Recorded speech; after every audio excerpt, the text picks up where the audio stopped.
screen sometimes. My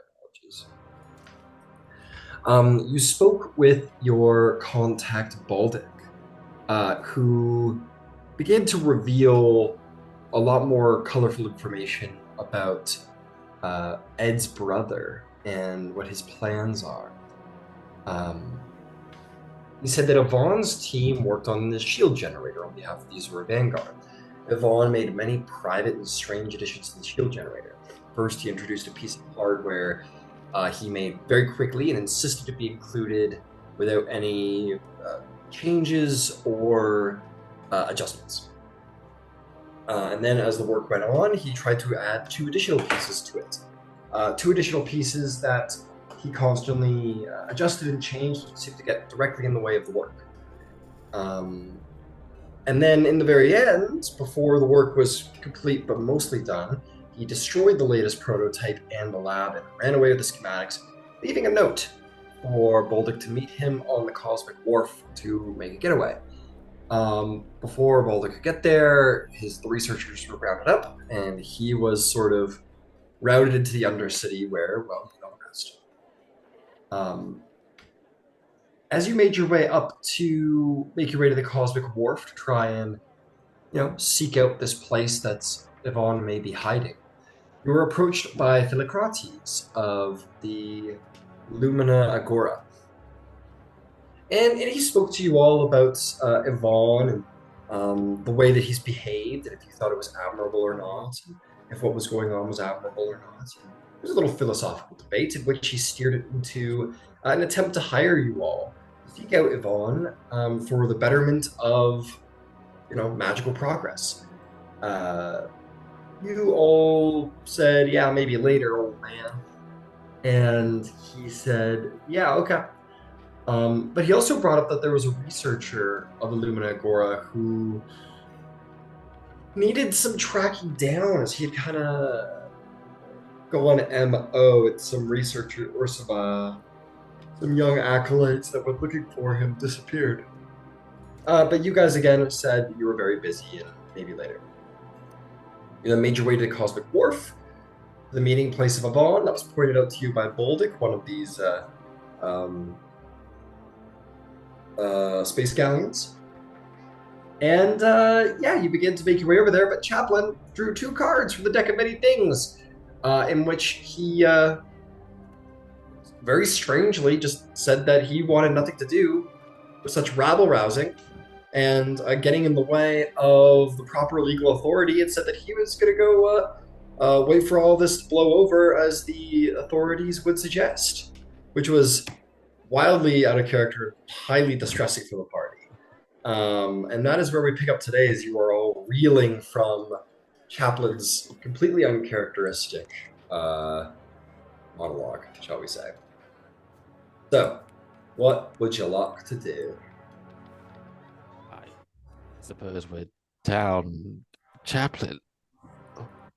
Hell's happened? Seems very odd. Okay, but should we perhaps regroup or at least get Chaplin to a place where he could meditate and be calm and talk to Garl? You sure, like Chaplin just walking away? Yeah, Chaplin's left. Chaplin just walked away. Okay, all right, cool. Yeah. So I didn't know if he was there No, about to make a fuss or if he just fucked off. He just fucked off. That's fine. No, he said, I'm going to go back to the inn, wait for all of this to blow over, as the authorities suggest, and walked away. Okay, cool. Thanks. Yeah. That was. I think we need to put Chaplin aside and let him be for the moment. We've got too much to go on and do here. When it's over, we should maybe do something else with the cards. Maybe he'll give them up. He all right, what are we doing? Captain's brother. This ship, maybe. No, we're starting a fight. Boldic sort of slaps his forehead, not having realized that a real world week has gone by, maybe some things are forgotten. That's okay. And he says, "All right, here, listen. This is where Avon said he'd meet me. This is where he may be hiding out. So, if you want him, go get him." All right. Okay. Okay. So Navar will say, "If you want me to scout ahead, I can look into the future." well, that would be helpful, but I think just getting on and finding him and seeing what's on the ship would be just as well. You can Seems makes no sense. see into the future. I am a Pythia, after all, a seer in your time. Above the things. above the table, do the Gith in their society have anything like a seer? No, you're psionics, man. So You're purely based on like telepathy and telekinesis. That's what so you're. I just wanted to make sure that I'm completely on base with real she doesn't. I don't think it's. I mean, make an Arcana check. If you want to see what you know of divination. You certainly would have grounds for it. You know, with wizards. 5. But Etherith's magic has perhaps confounded you at times, and other people's magic's confounded you at times. And I think the idea of a seer, a diviner, someone who can unravel the mysteries of the universe and see forward to the future is a little shocking to you.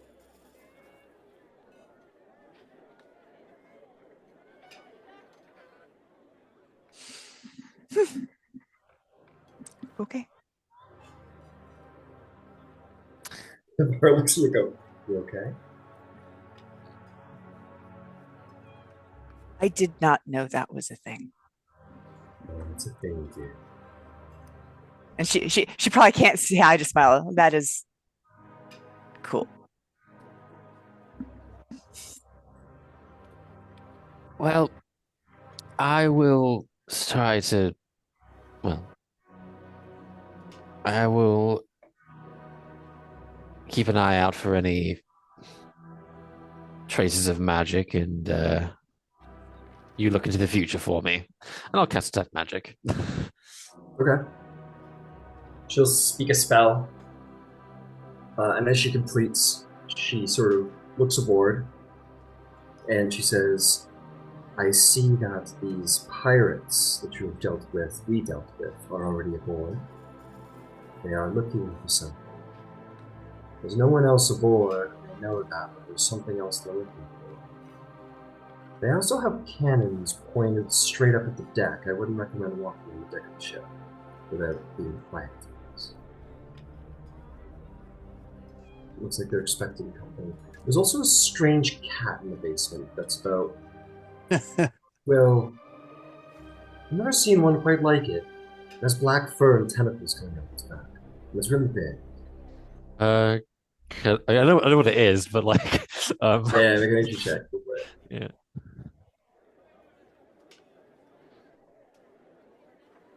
That is a 22. That is a displacer beast. Yay! Yay! Yay! Good reactions of ever gotten. So we try to kill the party.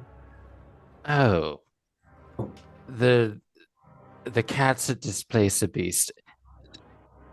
It's just in the basement cargo hold. Crawling around the hold.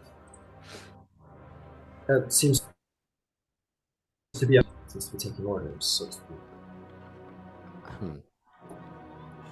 But no sign of our quarry himself. None that I could see. No, none that I could see, unless it's really good hiding. Or invisible. Both possible.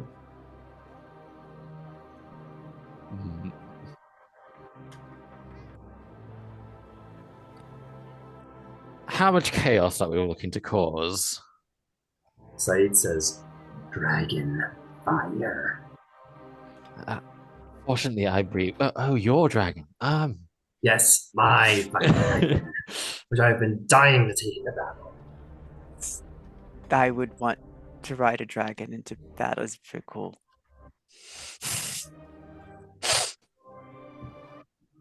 You know, if you ride your dragon, the entire Azure Guard is going to come down on you. Look at all the ships in the sky. You're sure you can take them, Saeed? He just like smiles at you with his serrated teeth grin. The idea is to win. That's a lot of firepower. Good distraction. I mean, I was tempted to just sort of tap my sleeve and start burning the ship down, but dragons work too. Before we start burning anything down, let's just find a quarry first before we go destroying anything. Once we have him, then we can all rain fire. And he would just wave his little wand. On fire. So, Staff. Or we can burn it to the ground and then plunder what's left of the carcass of the ship. well, far as I can tell, he's not in the ship, and whatever the shattered moon are looking for, I'd rather they just didn't walk out of here. Oh no, I agree. Or what's to say that he's not suppressing, has a way, a means of not being shown by magic. Maybe he's hiding somewhere with some sort of shielding around it. How do we know he's not on there? Vivar will say, they seem to be turning the place over incredibly thoroughly, as if they're looking for something smaller than a person. Looking through drawers and such. Well, Brother first, pirates next. I think that's what I would do. But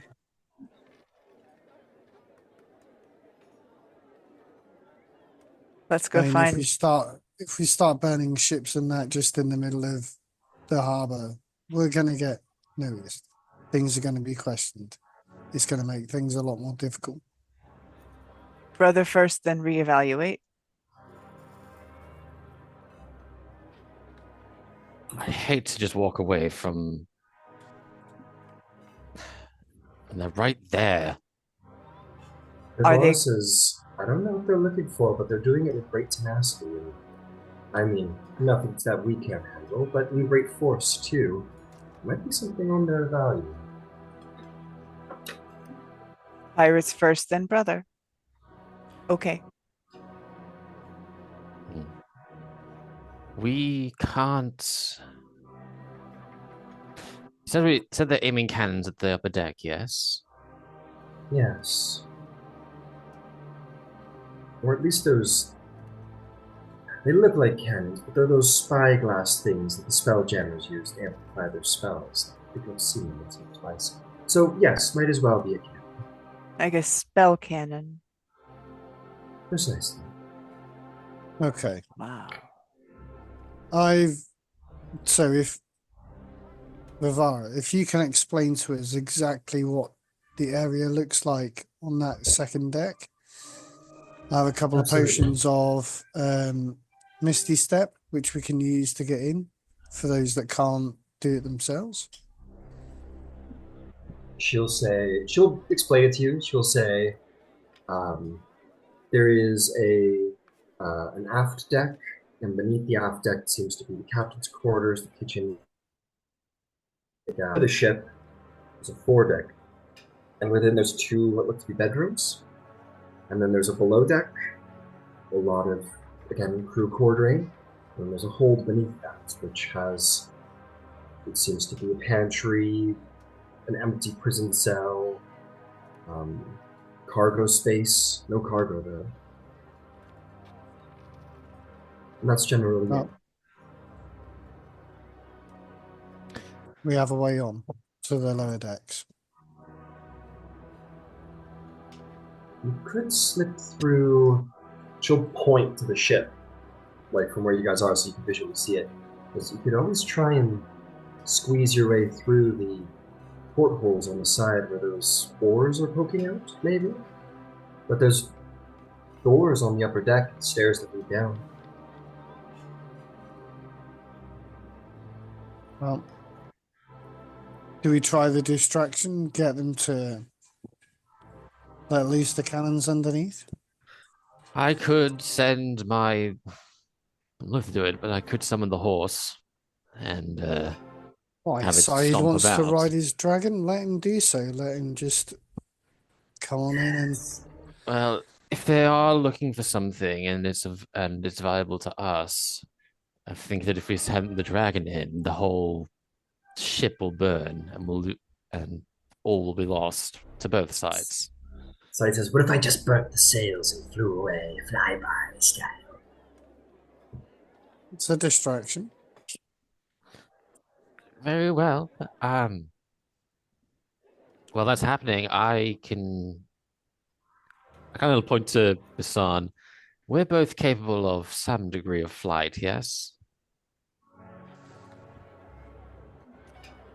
I can fly for 6-ish seconds. Long enough to get you onto the side of the ship and through the porthole. Or the hole. So he says, "That sounds like just like a very long jump." Oh, It's the psi empowered leap. I know. Yeah. I was being meta. I mean, Well, no, yeah, it's. I'm looking at it. Does it look like it's within the 90 feet? you could in 6 approach a little seconds? closer. Like, I mean, you could approach to the next whatever this is, fucking balcony, and then easily jump on the ship. Yeah. All right. the alternative is that I head in first and then pull you all through with vortex warp. I can get there. You know, I suppose I'll just pull you in then, and the captain. It says, "No, you go ahead. I gotta keep an eye on the dwarf. And I gotta be honest, I'm feeling a little queasy right now. I don't think all the space sickness just fully kind of made it through, you know. So you guys go ahead. I'll catch up with you in a minute." Very well, captain. Poor captain. Yeah, I'm beginning to realize with generosity maybe you're meant to be spacefarers, but what can I say? You know, I love the astrophy, you know. All right. All right. Saeed, you're up. And he'll just walk away from the party. Like, oh, okay. I guess you're gonna go get your dragon. Like 10 minutes later, you guys are like playing like, go fish. You're like sitting up the wharf, like waiting for Saeed. Just waiting. Yeah, just wait. He's got to go get it, right? You know, play a little goldfish or something on the deck, talking, whatever, have a snack. I look to Basar like, where is he keeping this dragon anyway? I've never seen it. It was on the ship, I think, wasn't it? I haven't seen the dragon since we landed, but I assume a dragon knows how to not get pitchforked and hurt by townspeople. So I mean, I imagine if the philosophers knew a dragon was around, they'd be delighted. They'd want to take observations, probably. There we go. they will have their opportunity. You see it in the conversation. Saeed's red young dragon swoops in, blazes the sails, practically melts the wood on the ship. Saeed with his fucking silver sword out, just like flying over top. Just hard, sharp turn back the way he came. The Reserve Vanguard goes after. Pirates come out on the deck suddenly and they're patting things down. Hey, you don't know if they fire on their own troops, but they're standing right above where Vivara set the cannons were aimed at, which might be good collateral on your side. What would you like to do? I'd like to use my bonus action to spread my wings and fly towards the borehole. All right. What's everyone else doing? I will activate my Psi powered leap and jump. Boing. I think I'm going to do something a little bit stupid. Run up on the deck you are. and then bonus action Misty Step off straight away. All right. So Okay, that it so activates the cannons. cinematic sequence. They're like, dragon. And they run out on the deck. Oh, I'm gonna have to caught this fire. What's that over there? They see these white wings unfold. You hear as Etherith flies in. And as your Etherith flies in, you both like slow-mo bound off the side. Basan, you're like fucking Neo going like across the map.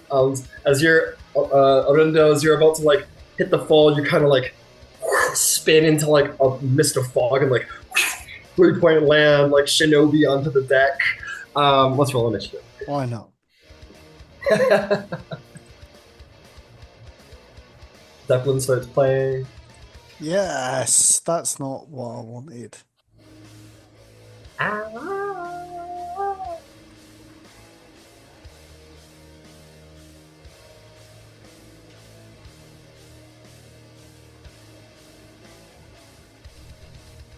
put you like here after it. Ready. Let's go down. Is on you. I don't know. Cool cinematic reason. For cinematic reasons, you both end on like nice parallel sides of the stairs. Very visually stunning. Arundel and I work well together. I do well with dwarves or with elves. Makes sense. And Vivara's like, oh, I can't do that. Good luck. And she's gonna she's gonna like just stand up here and take shots from up there, Van Helsing style, I guess. All right, let me get you all tapped into the order real nice and quick.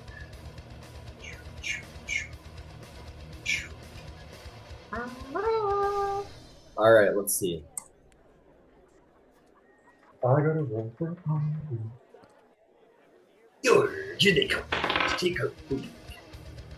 Sorry, just a question. Have we long rested since we were last in action? Yes. Yeah, we have. Sorry, because No I'm worries. currently a few hit points down, and I was just wondering why. Can work it out. Let's see here. That's for Vivara.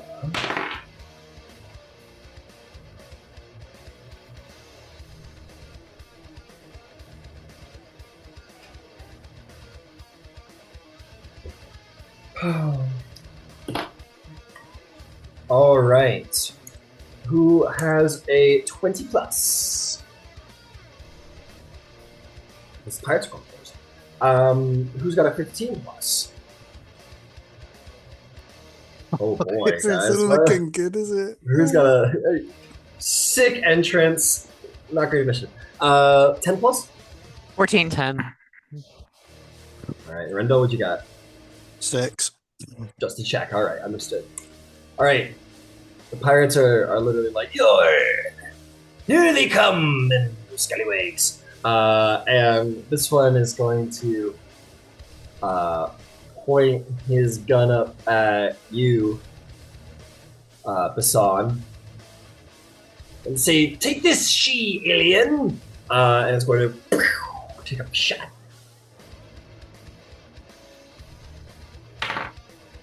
Ooh, goes wide. 9 to hit. And the second's a 14 to hit. Oh, sorry, 15 to hit, which I don't think it's either. The two shots like explode the wood stairs beside you, and he goes, "Ugh, pistols are rather inaccurate. We haven't figured out rifling yet." And they, there is going to be, this guy is going to run in. I'm going to take some shots of you, Arendo, because we don't want you to feel left out.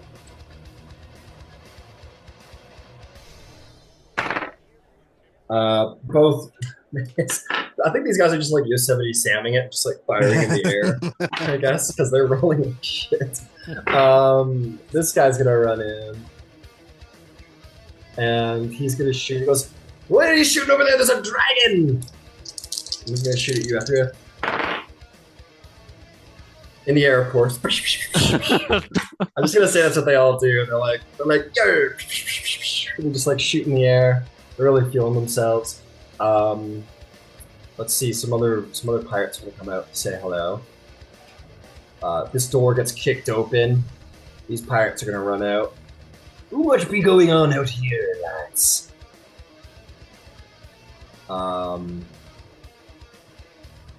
Oh yeah, these guys are gonna be a little late to the party because they're eating up all the food and having a chill time, so they're gonna be a little late to the party.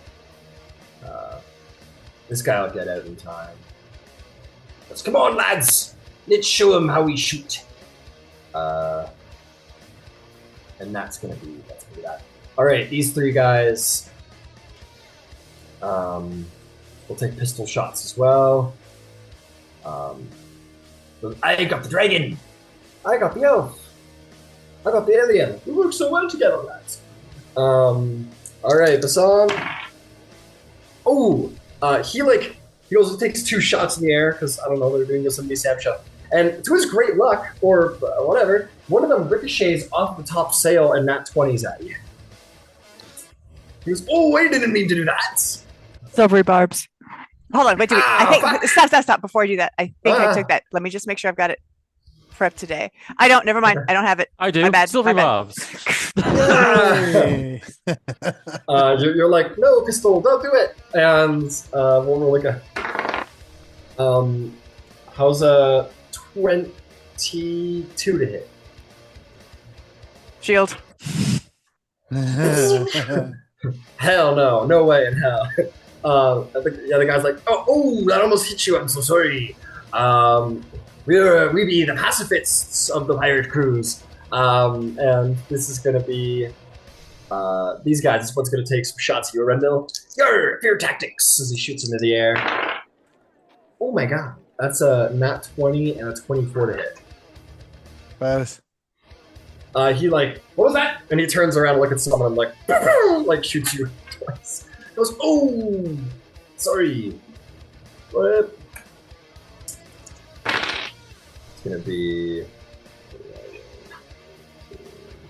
That's gonna total out at 28 points of piercing damage.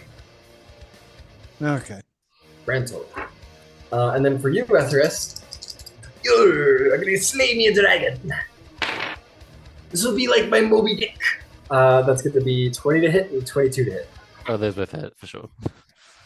I'm the one on the crew who doesn't mind shooting folk. That is going to be 5. That's going to be 8 damage and 11 piercing damage. So 19 total. That sounds right to me. Cool. 11 and 8. Yep. Owie. Like, ouch. That will bring us to Vivara. Who says in telepathic bond, "Oh yeah, they heard you. They're coming up from the bottom decks," and is going to. Oh yeah, I love it when she does this. She's going to say, "See your doom." And she's going to point her hand forward. Her eyes are going to blaze with eldritch energy, and she's going to do overwhelming revelation on the deck of the ship, which is a 10-foot radius. So we're only going to hit the 4 guys. Okay, those 4 guys right there. And she's going to make them all have visions of their inevitable dooms and see where they die in the future. And it fucks them up a little bit, as you can probably imagine. Why am I seeing this place overlaid over itself? What? Yeah. Why am I only seeing 10 seconds into the future? 1 go. What is their wisdom? Okay, 1 succeeds, 1 fails. 1 succeeds, 1 fails. Cherry Coke, I'm afraid. These two fellas are stunned as they realize death is upon them, and they are terrified by that fact. The other two are like, don't believe ship-side fortune tellers, and continue to fight, only slightly overwhelmed. But those dice were too big. Only slightly overwhelmed by the fortunes of their game. See the omens, quake in fear.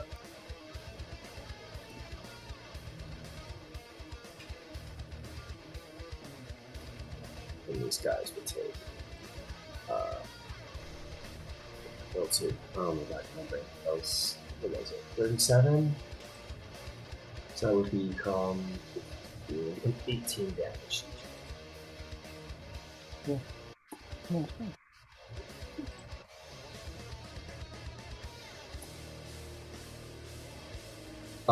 Okay, these two guys are like go pale and they're completely stunned and terrified of the future that awaits them. That'll bring us to your turn, Basong. Hey, so I can talk. My camera is giving me some problems though. So I'm gonna do this next piece blind, but you can't see me, and then I'm gonna fuck with my camera. All right, Sure. so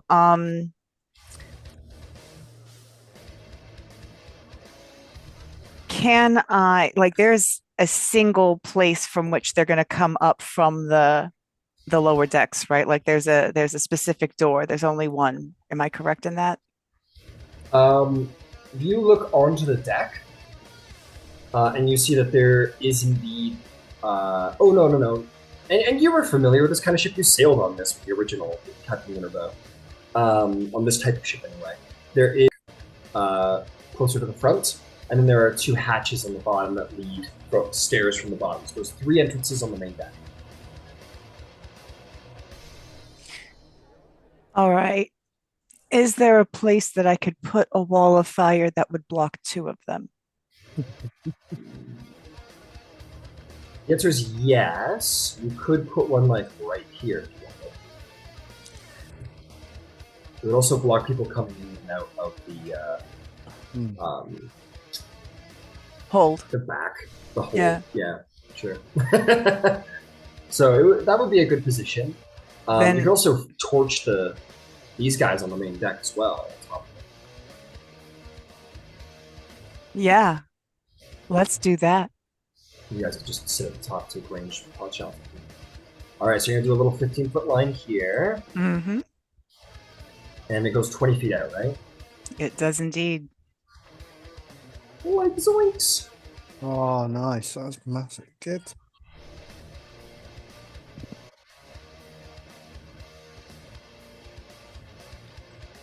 All right, you take your staff, Basson, becoming a bit of a Gandalf figure, I suppose, and tap your staff on the deck, and a huge wall of flame bursts up ahead. It goes 20 feet straight up, as I am led to believe.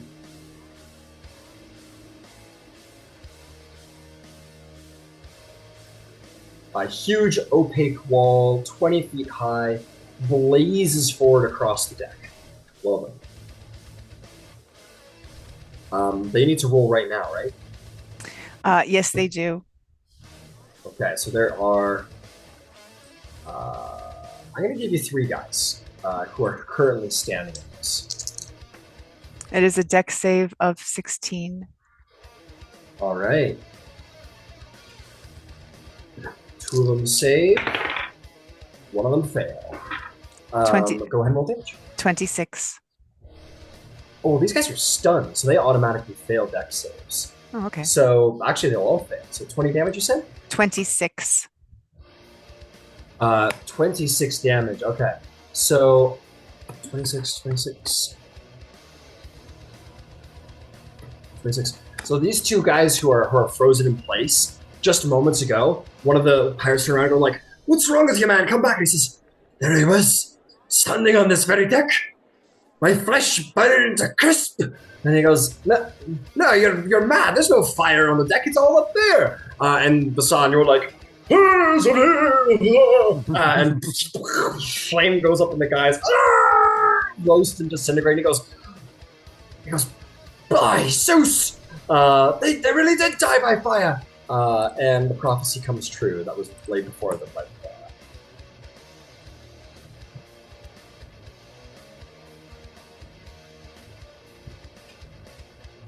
All right. So anything else? I would like to at least take a look behind me to see like my flank, who's like, do I need to move, or is this just a good place to fuck people up for a little while? Yeah, that deck looks a little familiar, doesn't it? So, familiar? Ooh, is that a mangonel? It sure is. And you know it doesn't fire accurate anything closer than, I think it's like 60 feet or something like that. Yes. Thank you for the But reminder. as you turn around and see this is the first time you've been on a space galleon in a while. And maybe you have like a little flashback to some good times as you man the mangonel of the Dawn's Ascent. Or Rising Dawn, whatever I named the ship. New Dawn. Yeah, the New Dawn, that's right. Maybe some good times on the New Dawn, firing mangonels off at bad guys, and then maybe some bad memories of tragic beheading that was done for your own safety. It's a very similar deck to what you once stood upon. There doesn't happen a chance to be a ballista around here? No. Too bad. Not on this deck, but if you recall, they were on the 4 decks, however, and as you turn around, there they are. All right. A little flashback of Zalace standing on a box, firing them into the bad guys. Can I get over there? You can certainly try. The Let's... roll will require you to jumping over or running over some bad guys. I mean, I'm good with acrobatics. All right. Let's... What's your long jump? So your strength score. Oh, are we going off of strength?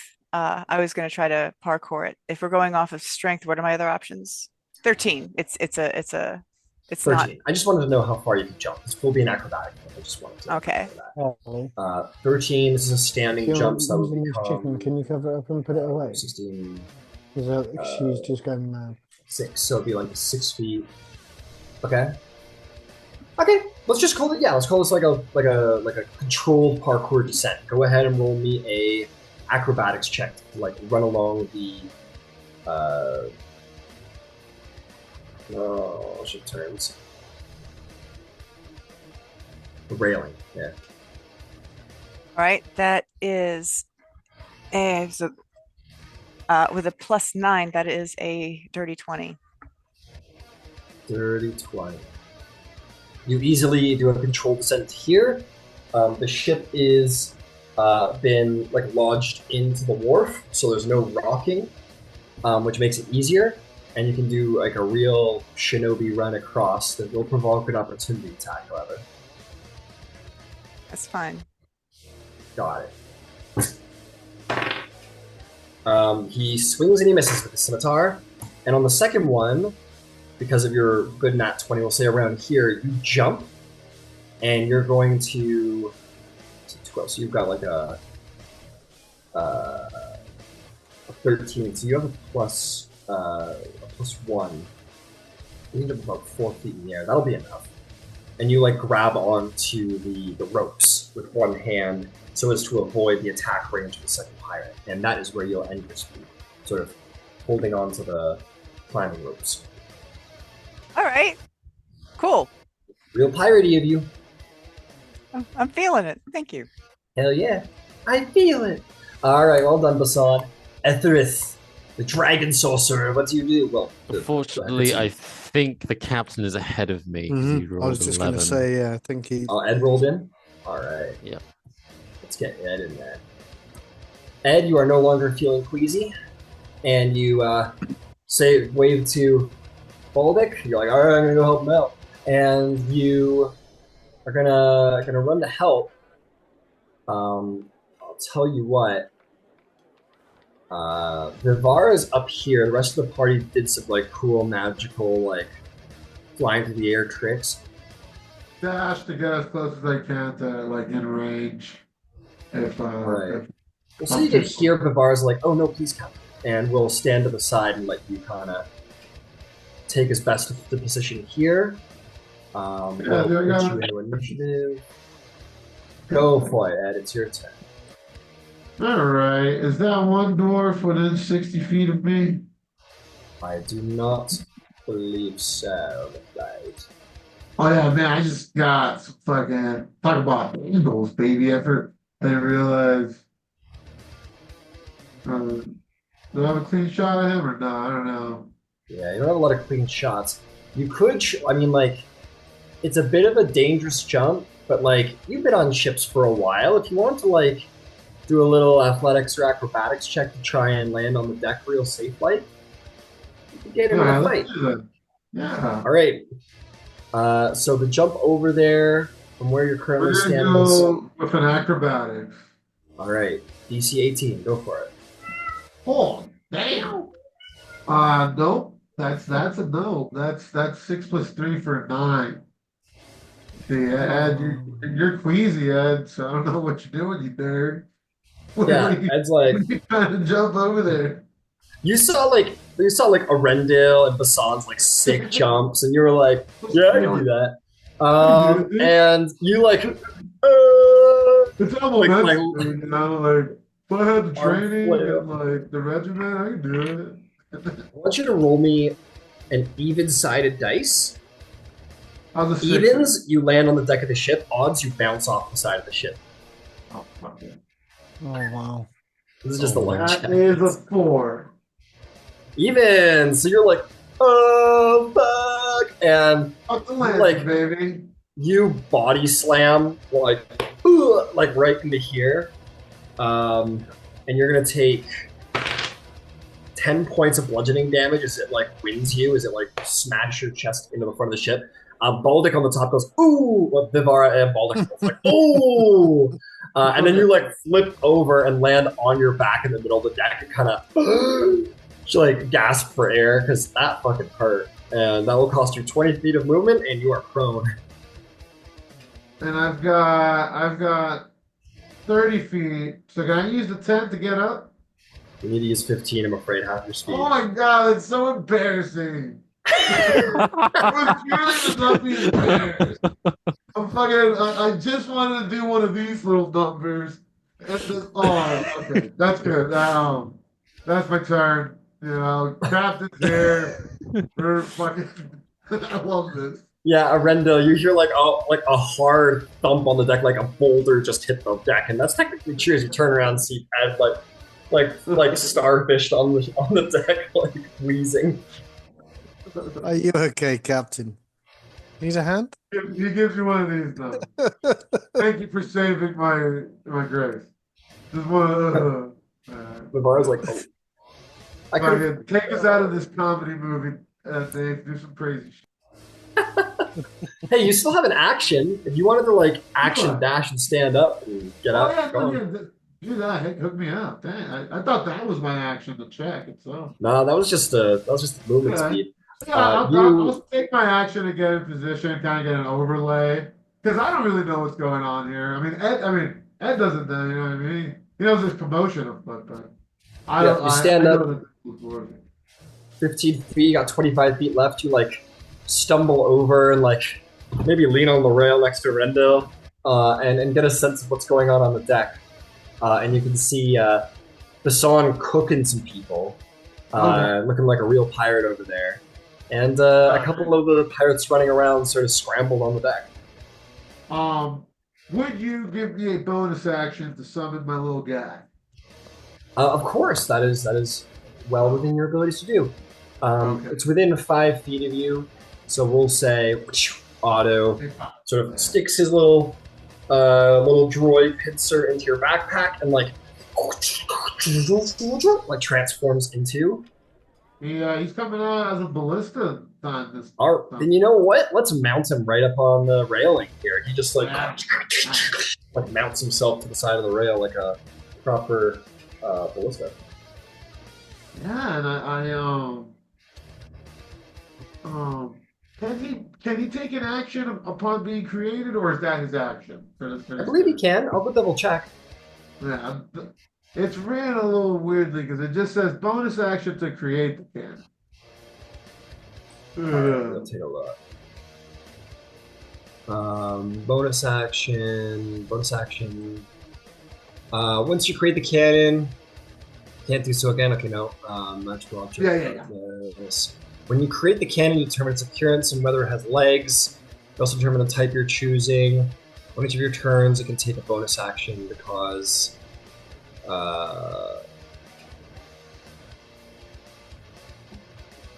Let's see. You also decide on each of your turns. Yeah, it's a little. The wording's a little wonky, but I'm gonna say go for it. Yeah, because I know like as a bonus action he can always fire after. I just don't know if like my bonus action was taken up by summoning it, but I'll go for it. He's gonna take a little blasty in there to like kind of back him up. I'll just say go for it. So we'll say he like appears and like mounts to the side of the deck, and like Ed, you like grab him and aim him down, and like Ratchet and Clank style. Oh my god, dude! What? Adam Sandler's directing Ed right now because that's a nat one, folks. Oh my Fucking Otto's goofing up here. Otto, you're goofing up, Otto. Roll me another attack roll as you might friendly fire Basan by accident. Oh no, Lord. That's a 30-20. Oh. Songs I hear. I'm trying to. Is this are we at a new round? We're at a new round, yeah. No, same round. Then yes, if a dirty 20. If you have your reaction back, then yes, you would have your reaction back. That is what I needed to know. Thank you so much. Yeah, I would like to shield. Yeah, these pirates are jumping around the deck going, and like firing in the air. One of the bolts goes, bing, bing, bing, and like hits one of Otto's like ballista arms as you're like aiming, Ed, and it you're like oh, and you fire it right at the sun. You're like and put up a quick shield, and this huge force ballista bounces off of it. That's a good one, dude. That's a great. I love how you did that. That's very cinematic. That's a good one. Sorry, son. It's Otto's never in this form. He's usually in the shield one. All right, that's my turn. All good, Captain. Aim for the other pirates. The pirates are like, stop having a full conversation. This is a fight. Take it seriously. I know we're just goofy pirates, but still. Apologies. That's all right. That'll bring us to the pirate's turn. Like, it's hot as Hephaestus. Oh, wait, it's not the fuck out there. I'm so fucking sorry. I'm so sorry. Oh my god. Ed just excited me, apparently. After it. Go for it. Whew. My bad. Okay, how much movement is it to get me onto the deck from where I am? You, my friend, could land... That's 30 feet right there. So you could, like, have your feet kind of, like, landed on the deck, but your wings still keeping you aloft. There would be no check, and you can just kind of, like, sort of land right there if you want. The rubber bits on the wall.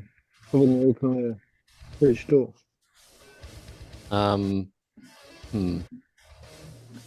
It's not quite close enough. Just because I want to do something, but going from 2 legs to 4 on the side of the ship doesn't sound very wise. It's fine. I kind of threw you in randomly. You want like to be like here on the deck? Yeah, that would be perfect. It's fine. Yeah. I will. Okay, I want to do a little Astro DM ruling here. So the Hellhound Sleeve is technically polymorph. Can I quicken spell that? Rules is written. You can use your meta magic on spells from magic items. So yes. Very well then. I will quicken spell and turn into a Hellhound. They're like they're like, it's not a dragon. It's a devil. I realize I'm kind of like in a really awkward spot there. I now have 50 feet of boost. So I get the extra 20 already. Yeah. We could there you go. We'll just say like as you're flying in, you just like mid-air transform into a hellhound, get the extra 5 feet and land on the deck. I need to give myself my 10 hit points. Shit. So can you move me around so that like, I'll get my pen out, put me like here. All right. Additional 10 feet. I believe you have 5 feet left. Cool. And we're going to use a fun spell. Well, spell. I'm going to breathe fire, baby. 15-foot cone. You're just like the dragon, and you 50-foot cone, right? Yep. Alright. Not make mistaken. So that's gonna hit those two fellas right there. Absolutely. Cool. Dex saves? Yes, please. It's so hot! And you guys are like, let's not burn down the ship. Proceeds to Wall of Fire, Hellhound, Dragon. Yeah. They both roll really good, actually. That's going to be a 10 and a 24. Okay, the 10 fails. Oh. Sorry, that was a 20. I don't know why I said that. Okay, then... I'll still take half, I believe. 17 half, then. Alright, so that'll be 8 points of damage. 8 points of damage. The guy right in front of you is like, nice doggy! And you're like, hey man, just jump out of the way, but it's too much, and he falls dead. The guy on the back's like, oh. It's blowing it out. Alright, and that will be... You know, I'm gonna... How much movement have left? We got 5 feet. Just stick me in the wall of fire area, because I'm immune to this. Yeah, you just like, fuck it. You like walk in and like everyone's watching and it's like, whoa, it like really is the devil. Is there anything else? That'll be everything, thank you. Alright, Arendelle, it is your turn, my friend. There's only so many pirates left. You're muted.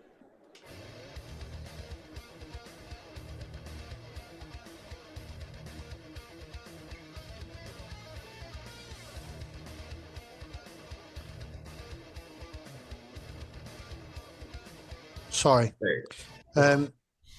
The one at the bottom of the stairs, I will go and attack first. Alright. You do a quick and super cool slide down the stairs for 10 feet. Go ahead.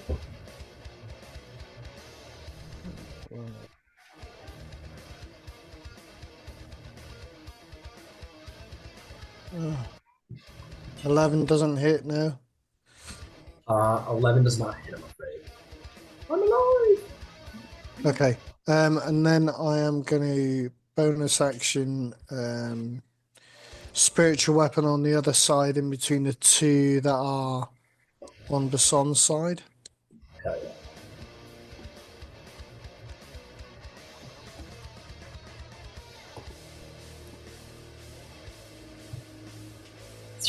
Oh my god. All these rolls. 15? 15 does hit. So Do that'll you want to be, hit the one closer to Bason or the stairs? No, I'll go for the one nearest Bason. Cool. So that's 11 points force damage. 11 damage is pretty good. You slash him real good. And that will be end of my turn. Well done, sir. Well done. It is pirating time. This one's going to turn around to you, Arendelle, because you're right in his face, so what else is supposed to do? And he is going to take out a scimitar, and he's going to strike you twice if he can. How about an 18 or 17? Nope, both miss. Off the shield, no dice. Let's see. This one... I don't know magic so well. He takes a swing at your spiritual weapon, it goes right through it like an illusion. He goes, well, that was a waste of my turn. And he takes a pistol and he's going to shoot at Bason. Bason, your shield is still active, so you should still have that +5. Has a 21. No dice, didn't think so. This one here doesn't really have much option. And I think he's going to be scared of Hellhound. And he's going to go, take 2 shots at you, Ethrith. Because the, whatever this thing is, the anchor crank, whatever it's called, is between you two, I'll give you half cover. So +2 to your AC. That's going to be 22 to hit. That hits. Oh, and a 14. 14 will miss though. 14 will miss. All right, pistol shot. It's going to be 9 points of damage. Cool. Pistol shot. All right. Pirate's about to get some backup. Oh, this is going to be tricky. So here's what we'll do.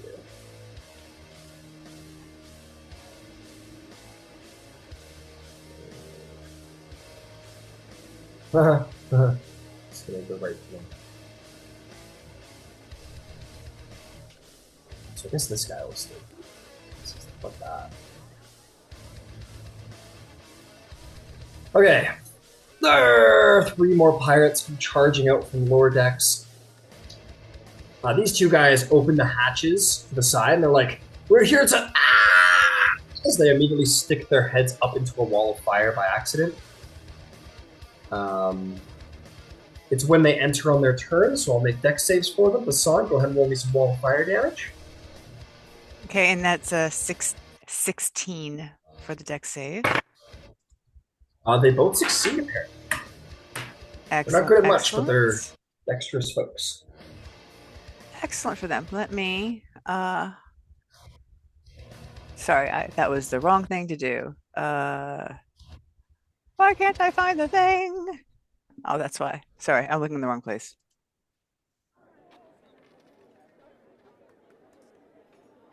Dooby-dooby-doo. 21. Alright, 21 damage. They'll take 10.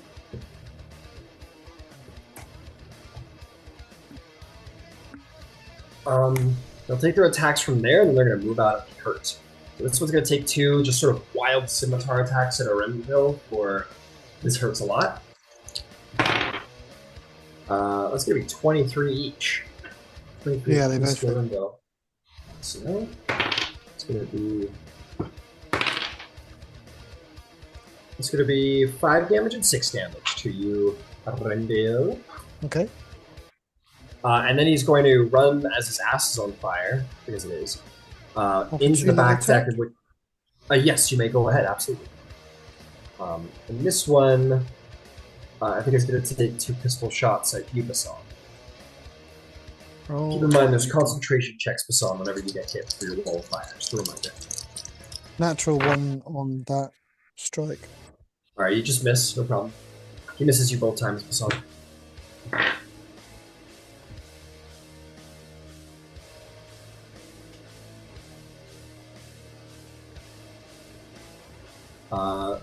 These pirates are all kind of stuck behind the opaque wall of fire. None of them want to actually run through a wall of fire because that, hurts a lot. So they're just like, well, what do we do now? We can't see past the wall of flames. And they're just going to stand there and be a little perplexed as to what to do. These guys are taking their turns. It's these pirates' times. This one, he hasn't seen all the shield stuff working, so he'll just take a shot at you, Basan.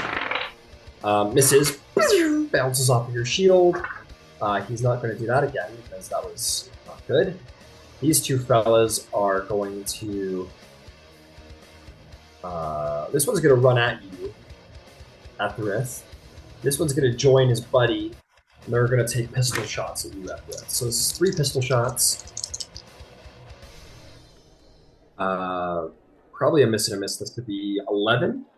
Nope, miss. Nope. Miss. The spare shot is going to be a miss, and the guy at the scimitar misses, and then rolls a 21. 21 will hit. Alright, that's going to be 8 points of slashing damage.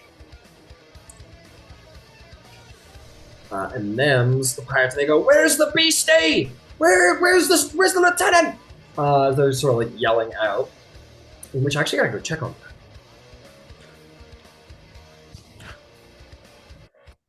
Just yell out in Infernal, "Bring me the cat!" That's funny.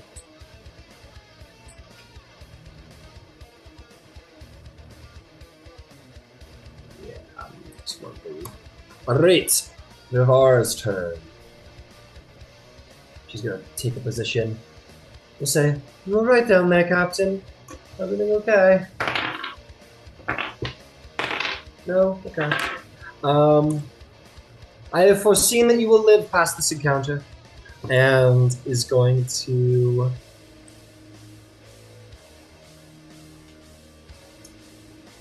I'm not really built for combat, but I'll do my best.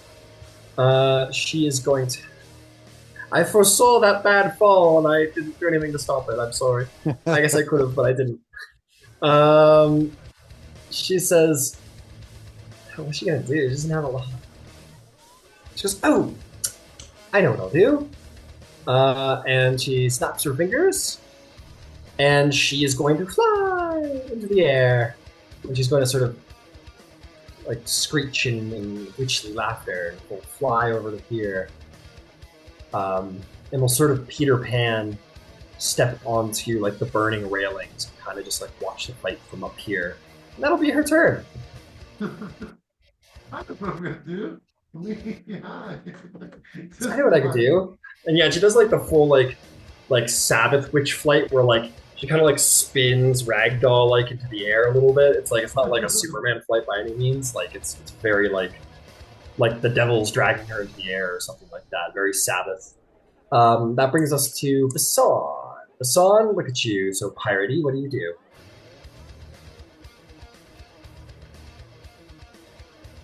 I would like to go to the ballista, please.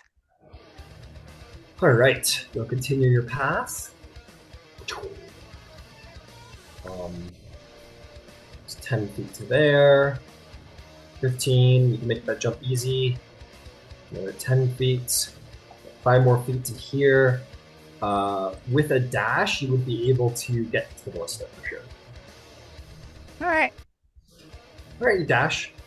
So here for another 15 feet. And then, come on, Basson, don't fail me now. And then another 10 feet, you get right up to the ballista, grab onto it. So I will say that there is an arrow or a bolt currently in there. because what I would like to do is shoot one of them. Right. You're going to have to spend an action to aim it, and then you'll have to spend an action to fire it. But you got See, action surge, so it's not... Oh, wait. You picked up a new feature as a whatever you are, didn't you? Artillerist. Or, yeah, there it is. An artillerist, which lets you use your multi-attack on this, doesn't it? Um, I thought I gave you a new... you may have, and I didn't populate it because I didn't realize I should have. No, what it is that there's a Spelljammer campaign specific feat that you could have taken as a fighter, which allows you to use your multi-attack on siege weapons. So I think that's what I'm thinking of here. All right. Well, that was poorly thought out. Never mind. I'm sorry. I was No, useless don't this be round. sorry. I'll see if I can find it, just because I think it's cool. Yeah, I mean, I'll get back into the fight next round. I didn't mean to totally squirrel out. I thought that I would have a. That was poor planning on my part, y'all. Sorry. No, you're good. You're doing a fun thing. And that's what you should be doing. Have fun. Most of my action is me following.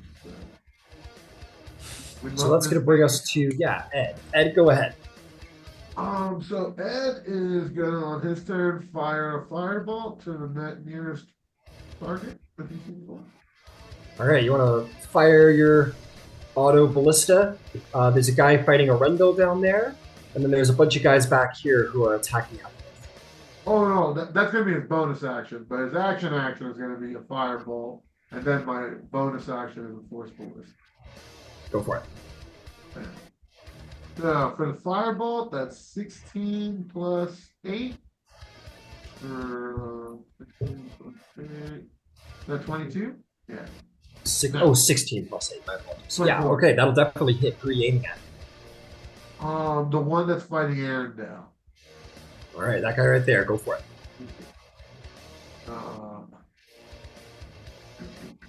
That'll be damage wise 2d10. Okay, let's fire. Oh, oh.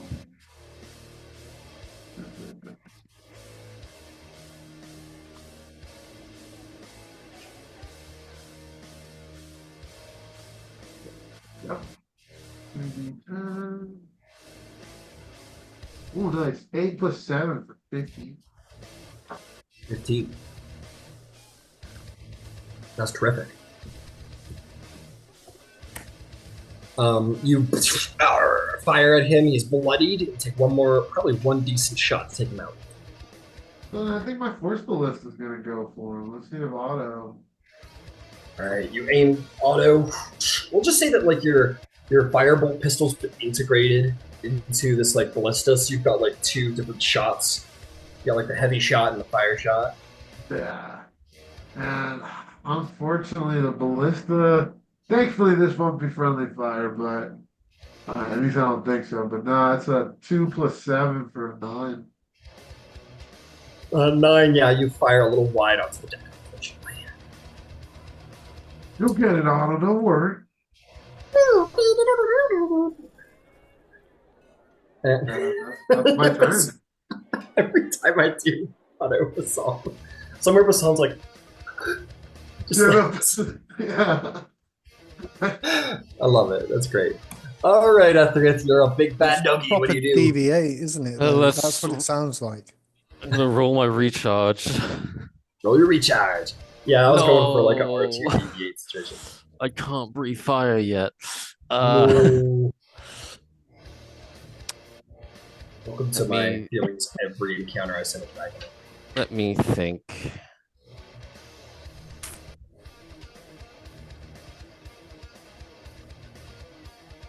Hey, buddy, you can just drag him into the fire, yo. Can I?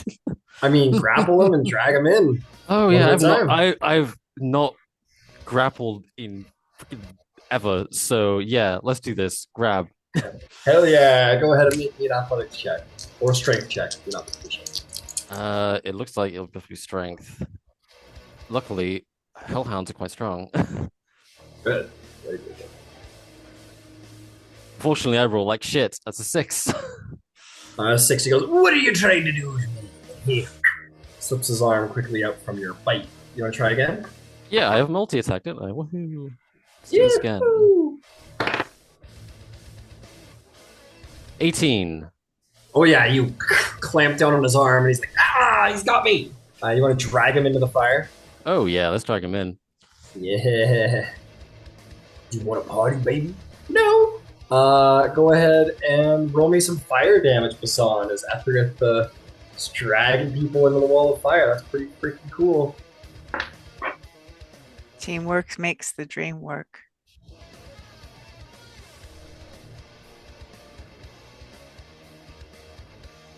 He saves.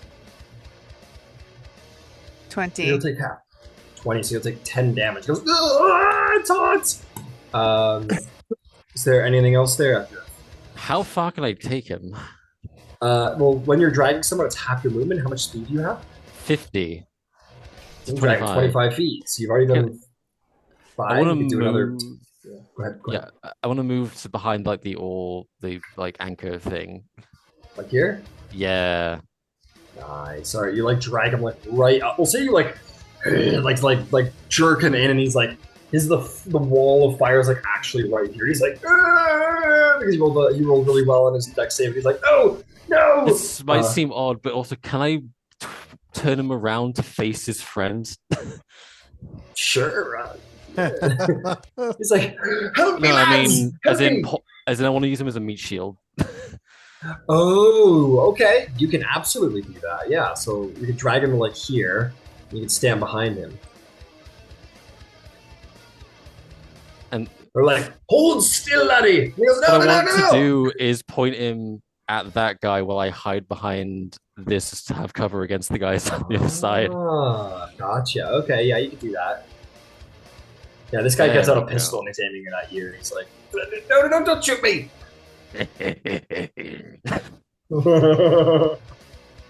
And that was my turn. Grapple tactics or Rende Lunarbow. Your enemy stands before you, and he is very wounded. Okay, then I will attack him then. Which will be... Oh, that's better. 21. No, 24, sorry. 24 will hit. Roll some damage. That's 9 in total. 9 in total. He's still alive, I'm afraid to say, but barely hanging on. Barely. Okay, then. And as my bonus action, I will use the spiritual weapon to attack the one that's that I attacked beforehand. Got it. Go for it. Which is...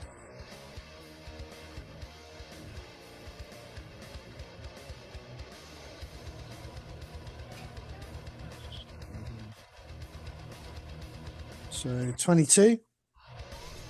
22 will hit.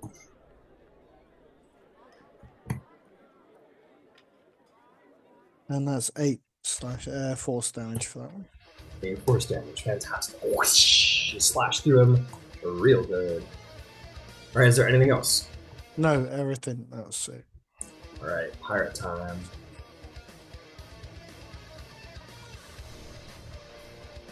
Forgot about that guy. Alright.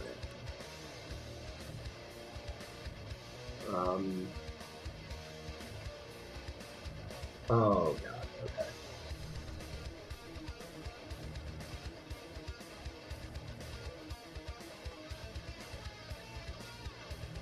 Just collecting bad guys. Don't mind me.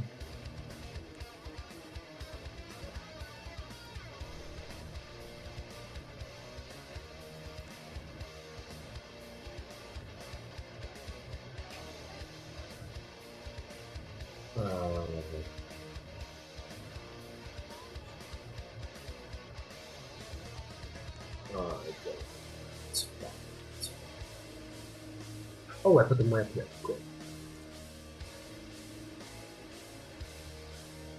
Okay. So these 4 guys run up. And with them is...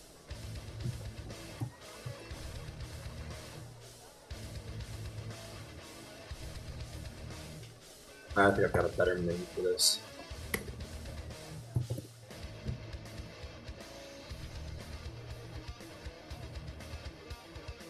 Yes.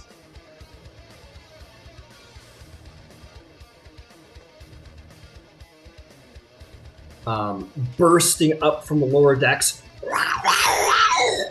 this huge black panther with massive tendrils coming off of its back appears. Its whole body seeming to ricochet and vibrate against the sun's light and the shadows, with what must be the last of the bandits, hopefully, appearing on the top deck.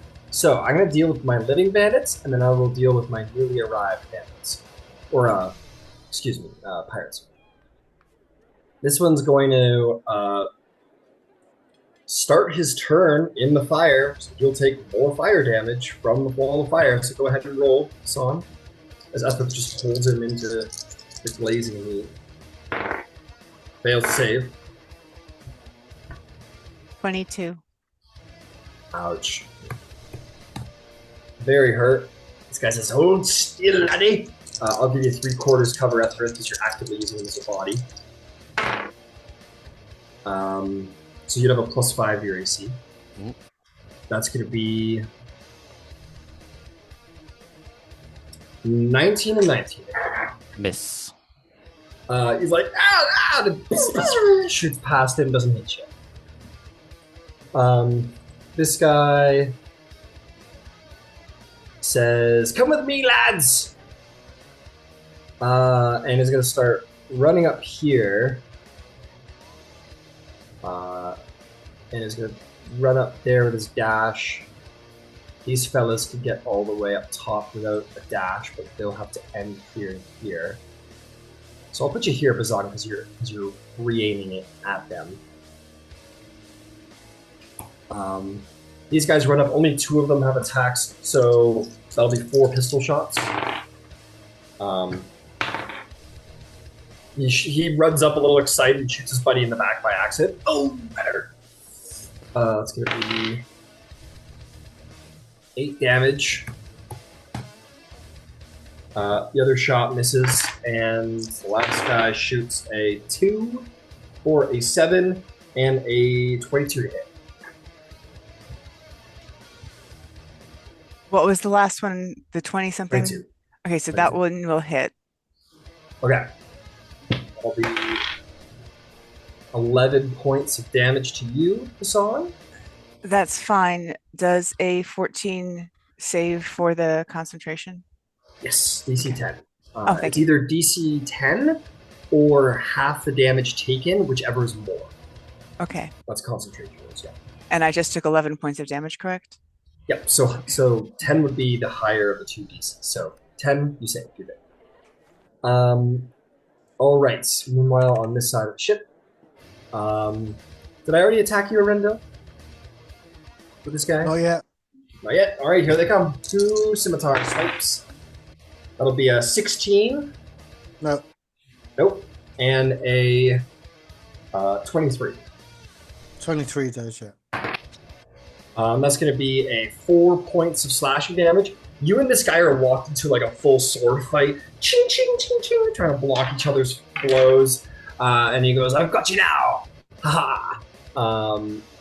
Let's see. What's this guy? These guys are going to be like, look out! There's a witch! And they're going to run up to the edge of the fire and they're going to take shots at Vara.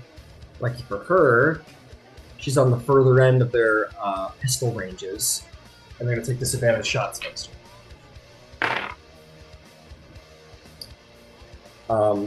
13 is a miss, I believe. I'm going to check. Yep, 13 bounces off of her mage armor. She is going to use a portent to save herself from being shot. She goes to like step backwards, then kind of like quickly rocks forward, and the shot just goes right past her head into the canvas, as she foresaw herself getting shot in the head, and she wants to be shot in the head. The next shot misses as well, so she's just kind of like almost like loosely dangling in the air if there's pistol shots just wheel around her, like she can predict where they're going to shoot. She really is the devil. These 2 guys. What are these 2 guys going to do here?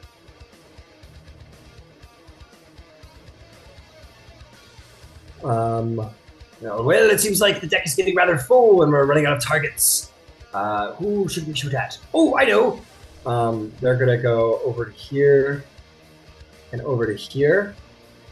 And they're going to fire up at you, Ed, who is taking pot shots down there. But they're going to be shooting at disadvantage because you're a little far away.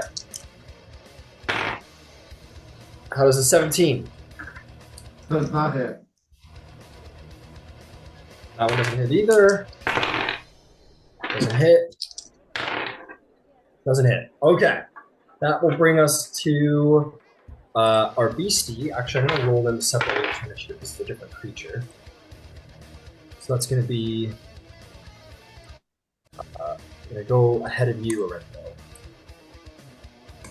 So that'll bring us to Vivara.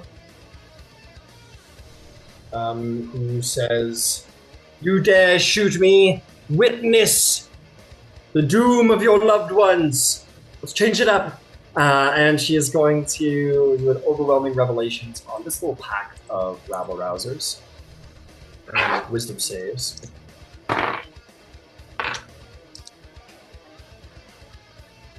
Two of them go, "Auntie, no!" And the other one goes, "Not me, Grandmom!" And the other 2 are like, "I don't even care about my mother." And the 2 are going to be stunned at the front. And take full damage, which is going to be... That's not a D8.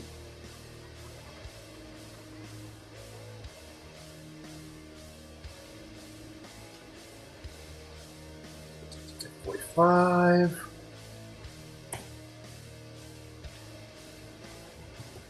5, 22, 22. All right. And then Vavara is going to sort of do a witchy cackle. She's going to go wee and sort of almost like moon dance spin up to the crow's nest and land in there and wave down to you, Ed. From up above. And that's going to be her turn, bringing us to Basan. Basan, these guys are standing right here. I'll make you a deal. I'll make you a fun deal, Basan. These two guys are standing in a line. They're pretty much point blank at a ballista. If you want to use your action to aim, and your action to aim and your action surge to fire, I'll let it, get them both. Well, I was thinking, if that's awesome, and yes, I think I have and under the artillery feats that I did take, I think I've had penetrating. No, I didn't take penetrating shot. All right, never mind. Perfect. I will take that. Thank you. That's what I was hoping to do. No All right. problem. So let me see if I recall this, and I will do my action surge to be able to do this. This is a plus. How does it work? Is it using? Because it doesn't use my dexterity. It's a set thing for the ballista. It has its own set thing, I believe. I feel like it's like a +6 or some such. I think it is +6 from what I remember. Yeah, I believe you're right. Go ahead with the +6. I'm looking at it now.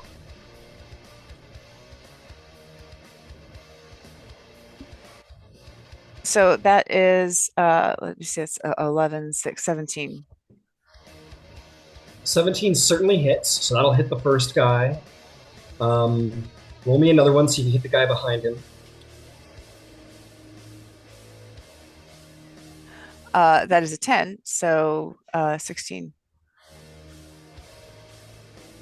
Oh, okay, yeah, that'll hit. Ballistas get, +6. Excellent.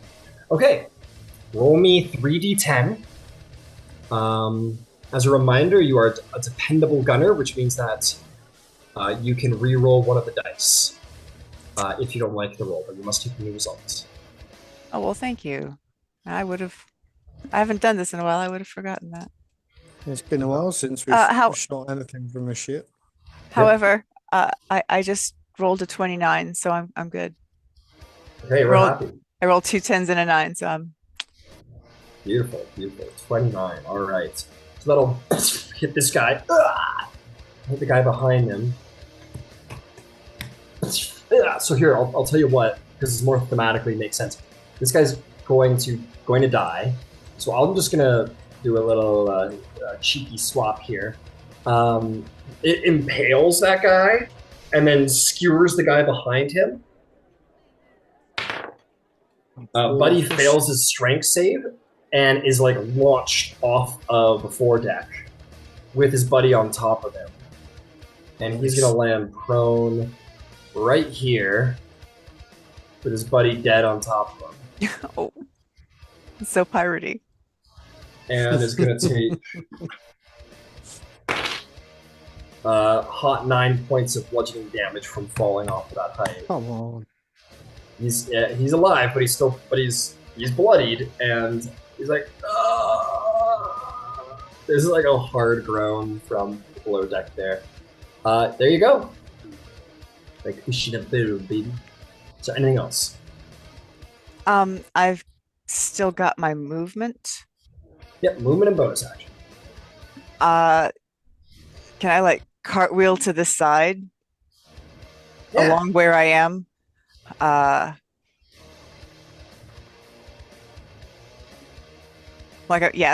Eventually I'm going to aim myself to go down those stairs and take out that dude. Oh, look, there's another ballista. Like so? No. You had it right. That was correct. That's exactly that's exactly what I want to do. Yeah, he's like, the guy's like, holy shit! And you do like a cartwheel. He's like, oh. Oh. That was cool. And that'll be that. If that's all, that's all. That is all. Thank you. All right, Ed, the ultimate gunner. What do you do? I'm gonna keep blasting. All right, you have advantage on these guys if you want it because they are stunned. Oh yeah. I'm gonna fire my fireball at one of them. Go for it. Oh, nice. That's a 19 plus 8. 19 plus 8 will hit. Roll damage.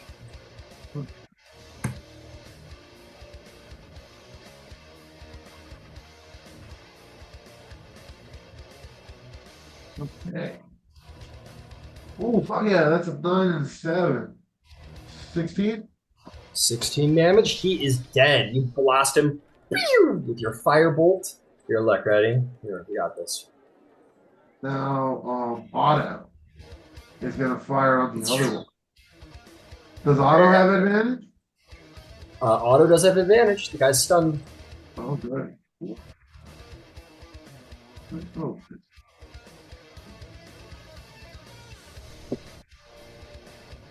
That is a 9 plus 7 for 16. That'll hit. Roll some damage.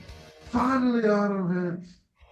And that is going to be 2d8 plus 4. I love that. Right. That's cool. Playing a match, it figures. I'll start doing that. I'll play it. 4 plus 1 plus 4. So 9. 9 damage. That is a dead pirate. Yarg! And he falls over dead as you. As all these lasers are blasting from the top deck. They fall over dead. That's my turn. All right, Etherith. What you doing, lad? Let me roll my recharge. Yeah, what your recharge? Same number? No. That's a no. Dang it, Bobby.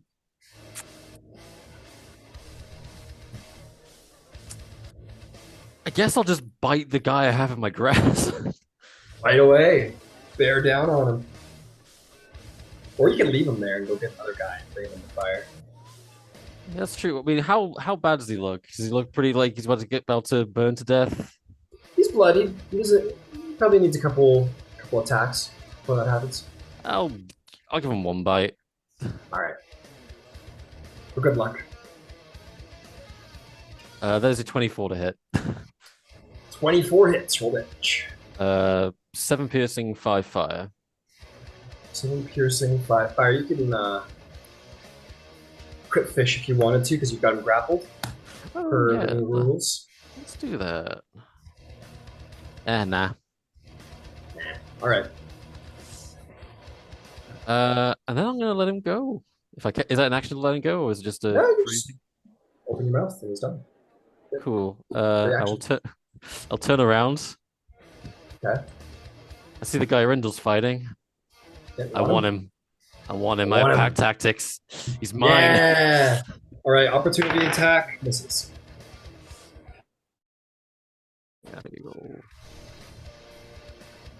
He will try and avoid your athletics check. Oh, it's rolled. I think that's the one. This is the advantage because it's pack tactics, right? Or Correct. does it count? Okay, cool. Yep. This is considered an attack, specialized attack. So rules for attack apply. 21. Oh yeah, he didn't expect you at all. He was like, I wish I could quote Princess Bride right now. I want to quote it really bad with the like rapier battle between Dread Pirate Roger. Literally, he's like thrusts out his sword and then it's just chomp. Yeah, he's like, oh, I see you're using the Stagio defense. And then you come in and clamp down on his arm and like drag him into the fire. Yep, I'll drag him into the fire. I'll take him just like back to where I was. I don't mind going back into thingy range. Hell, I'll even position him towards the flame wall itself so his friends can watch. Yeah, you like stick his head through the flame wall. He's like, ah! His face is melting in front of his friends. They're like, ah! Yeah. Okay, go ahead and roll me Basant some damage. He fails the next save. This truly is a hell we're living in.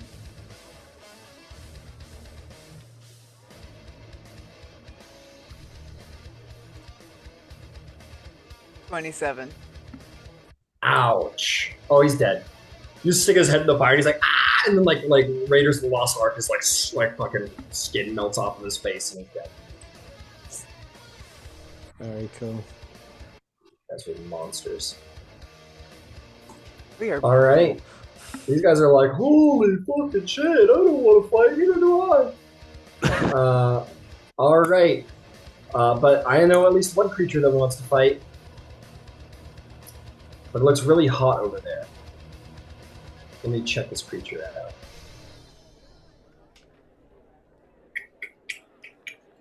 But hey, these are fucking jungle cats.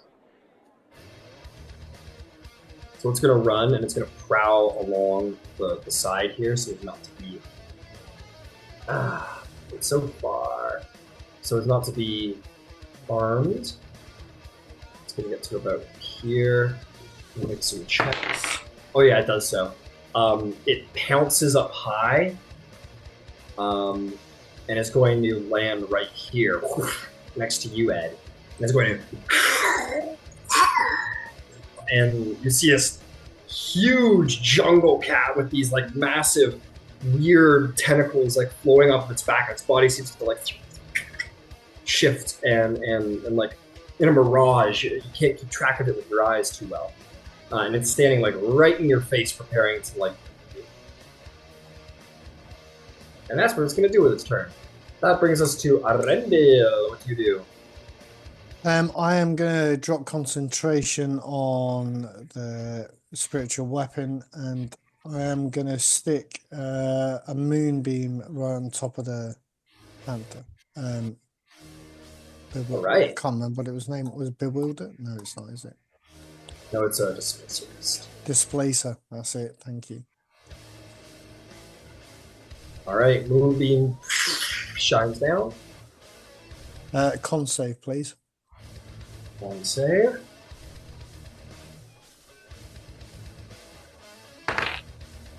That is going to be 14 to save.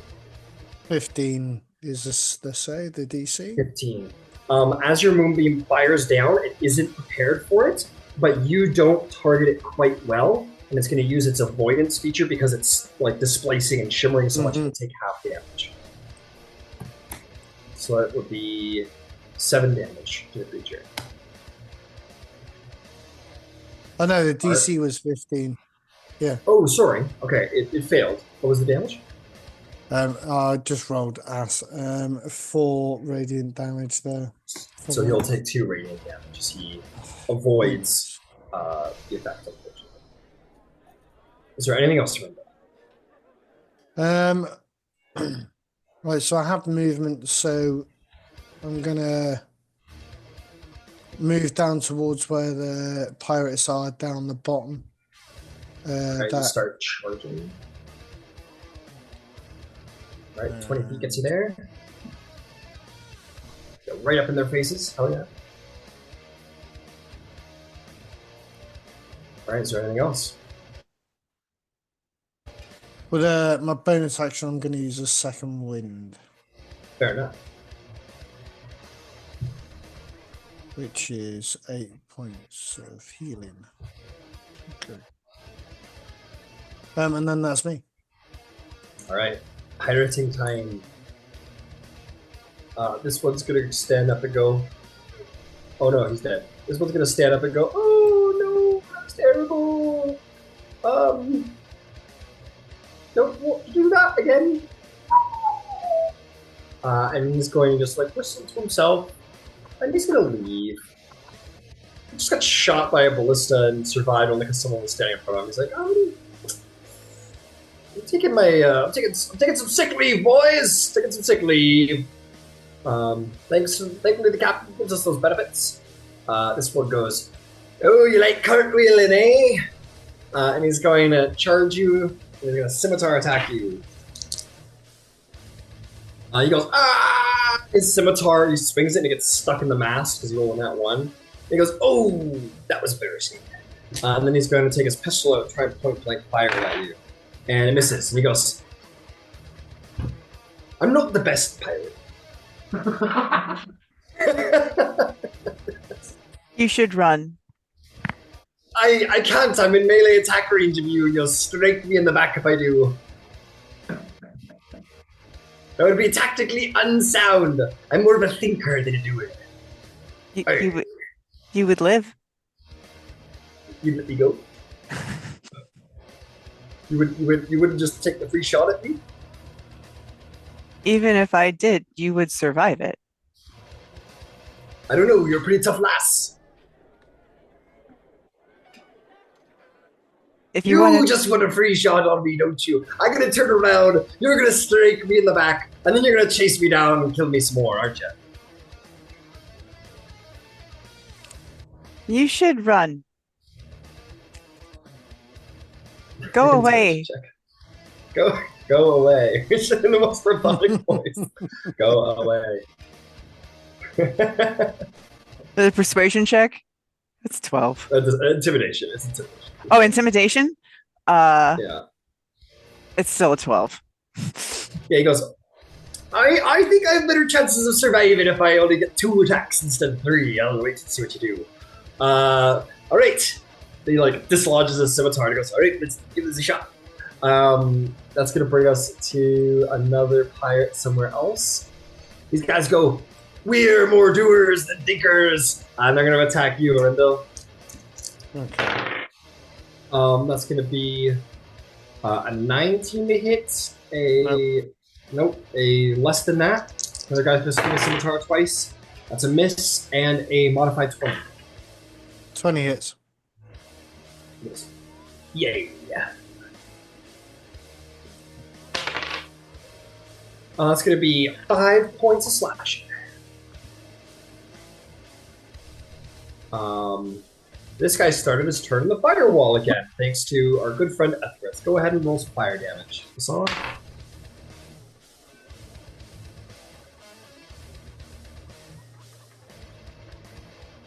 You did.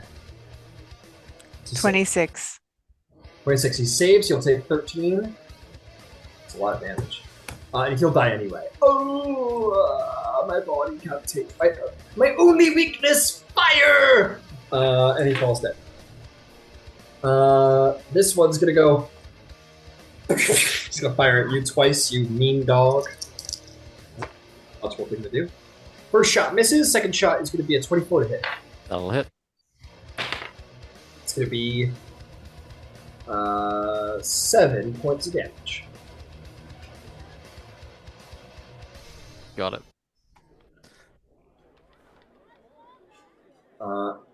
Man, I'm running out of pirates. You guys are really good at killing pirates. You're gonna hear Ethrith from where you're standing with your sharp hellhound ears. You're gonna hear a feminine voice say something and snap her fingers. What level spell is Wall of Fire? 4th. There's suddenly like almost like a waterfall where the fire ends, and then it spreads away, and the wall of fire is gone. Boo. Boo. And you turn around after it, and you see standing behind these pirate dudes who are like quaking, almost like literally quaking in their boots, moving them around a bit because it's been a couple turns, and they're like, saw you stick some dude's head into the fire, and they're fucking scared. All up against the walls, trying to keep some distance. Enos is standing amongst them is a lady wearing a tricorn hat,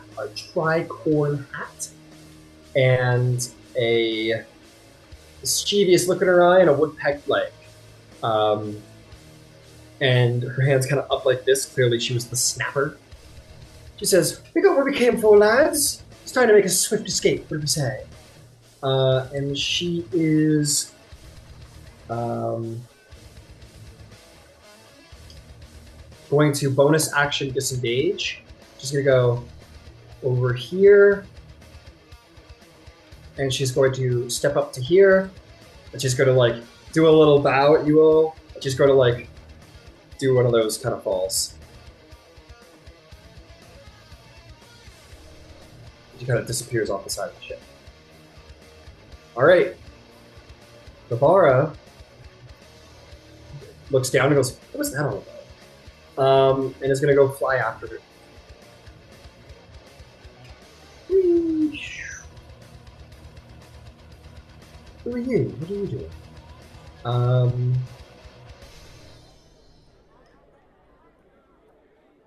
Is there some way that she could? Well, I'll tell you what. She's got a lot of speed, so she'll sort of allow herself to fall, or she'll just fly. Yeah, she'll allow herself to fall off the ship. She just half her flies to catch herself. She'll look right down the lane, and she's going to cast lightning bolt through that door and hit all those three fellas. Success. Failure. Success. Success. 3 successes, 1 failure. That's gonna be...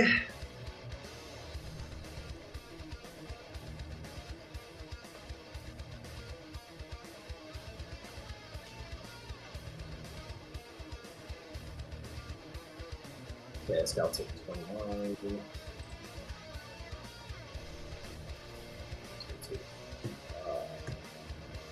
This guy's going to say 14. This guy's going to say 14.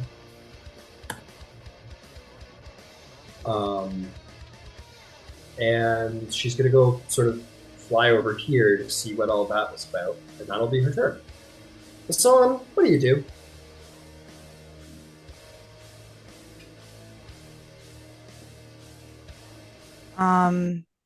I didn't see any of that, did I? You feel the concentration having it's not like you lost concentration, it just ended. So you're like, oh, that's weird. I've never experienced that before in my life. All right.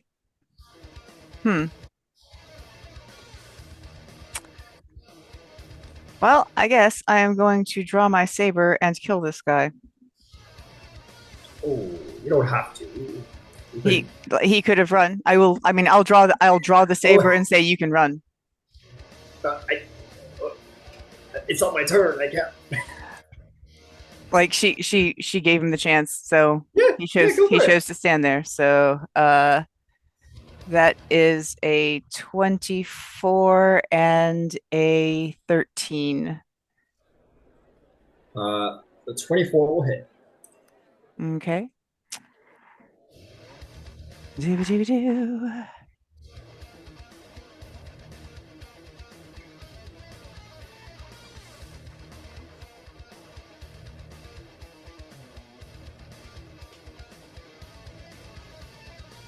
15 points of damage.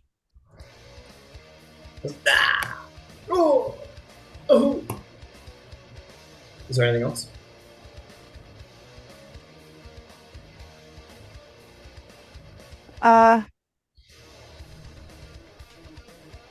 Yeah. Run or die. Oh, I'll be running next turn, don't you worry. Yeah, it's not. Alright, that is all. Ethrith, you certainly had a front row seat to all that showmanship. What do you do? What about Ed? Ed has a little panther issue upstairs. And his initiative is before mine, so I mean, it should be his turn. Oh, I don't know why I keep skipping. My apologies. Ed, you've got a little panther problem upstairs. What do you do? How far away from Otto is that panther? How far away is... Oh, from Otto? 10 feet. Okay, so Otto is gonna fire first in an attempt to get it the fuck away from me, or at least 5 feet away from me. Fair enough. Make an attack. You have disadvantage on this attack, so you can't... God damn it. Oh, fuck. I'm sorry. Shit. And a 4. 4 plus 6 for a 10. You, Otto fires a perfect shot in its head, and the moment it hits it in the head, it, appears, 10 feet to the side. Alright. We're not 10 feet. That's a really long way. 2 feet. Like 1 foot to the side. And...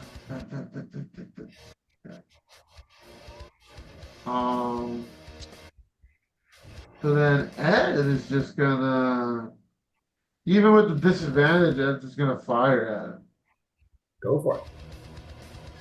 Try and just get at least the damage going on this thing. And that's a nat one. It was an 11 and a 1. You fire at the beast. You guys are both firing on the beast, and they're just going right through. And you look up and realize that the panther's like actually like in the sails and is preparing to like leap down at you. That's my turn. All right, Ethrith, you see all this happening. What do you do? Moving to the edge of the deck so I can see where the pirate's gone. 10. You put your paws up on the side of the deck. Yeah. You look around. You see that she's here. She's just kind of like preparing to maybe leap onto the main deck and go for a run, but she's here right now.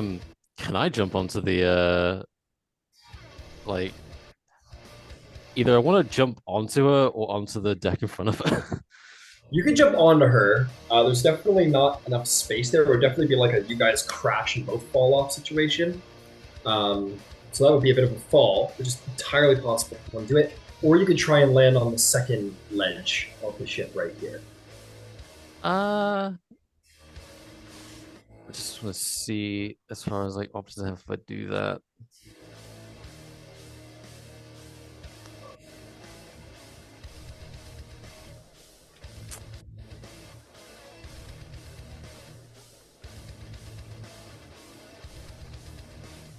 Okay. I actually do have a plan. And it will be quite funny. How far is the fall further down from, like, if we do collide and we both fall off, how far is that? It's a bit of a fall. It's That'd falling be into about water. 50 feet. And how much damage would that deal? 5d6. You're falling into water, though, aren't you? Is that water down there? No, this is a Spelljammer dock. There's no water, unfortunately. I'm just 5d6. checking. Fair enough. I'd survive that anyway. Okay, yeah, I'm gonna jump onto. We're both taking a trip. Hell yeah, baby! You go over to here, 10 feet. You go, arr, arr, and then do a little swan dive down. And she looks up and she goes, oh, fuck. Go ahead and we'll call this a shove. To see if you can like shove her off as you fall. Make a athletics check. It's just that'll be just a straight strength throwing because I'm not proficient in Yeah, that. we're gonna see if she can avoid the fall. That is a 22. She rolled a 21. Nice. You would have just taken the fall by yourself if she had rolled better. But you come down, and she was like getting ready to like jump out of the way, but you like grab onto her coattail with like your teeth on the way down, and you like whoosh, like yank her. She goes ah, and you guys both are gonna fall way the fuck down here, together. Navarra's like, holy fuck, I didn't foresee that. And let me just put you down there. You good boy. All right, definitely prone, both of yous. You're both going to be the proud owners of 6, 9, 11 points of bludgeoning damage each. Even less than I expected. Yeah, I know, I didn't roll good. Oh, I need to roll my recharge as well. I don't get it still. The woman goes, oh, that was just rude. Oh. Alright, so that's how much movement was used there? Like 10, right? Oh, that was a fall. There's no movement required for that. You just Yeah. you just I mean 10 to get to the oh. edge of the deck, so I have Oh, that's a 40 good left. point. You fell further than she did. You get a little extra damage, my friend. Yeah, you fell an additional, like, we're gonna call that 20 feet. So I'm afraid I'm gonna feed you a little extra damage. That's fine. 8 additional damage. That's absolutely fine. So I still have movement left, right? Like 40 feet of movement? Yeah, you still have 40 feet of movement. You can stand up. That'll cost you 25, 25, so you have 15 feet left. And she's prone, so I'm gonna go take a bite. Added Yeah. damage. Nice. Jesus. That is one hell of a tactic. Just, oh, come on! And starts trying to turn over, and you're like, ah! That is a 21 to hit. Oh, yeah. 6 piercing, 1 fire. Alright. 7 damage.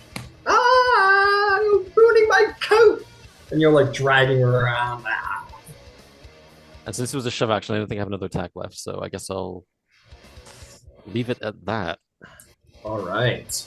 Meanwhile, upstairs, the big beastie is going to shift around here, and we'll say that's the beast disappear, like the flavor.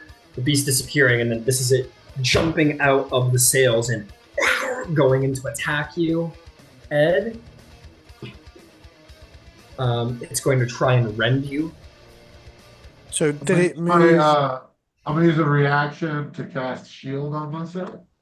Well, you wait until you get hit before you cast shield, because it's in reaction to Yeah, get hit. no, what's the kosher way to do that? Is it before or after? Yeah. So if I say 20 whatever and I hit, then you say I want to cast shield, and then you add +5 to your AC and it protects you. Yeah. So you cast trigger is if you get hit by an attack. Okay. Saves you Go ahead, wasting a Arenda. slot if it doesn't go.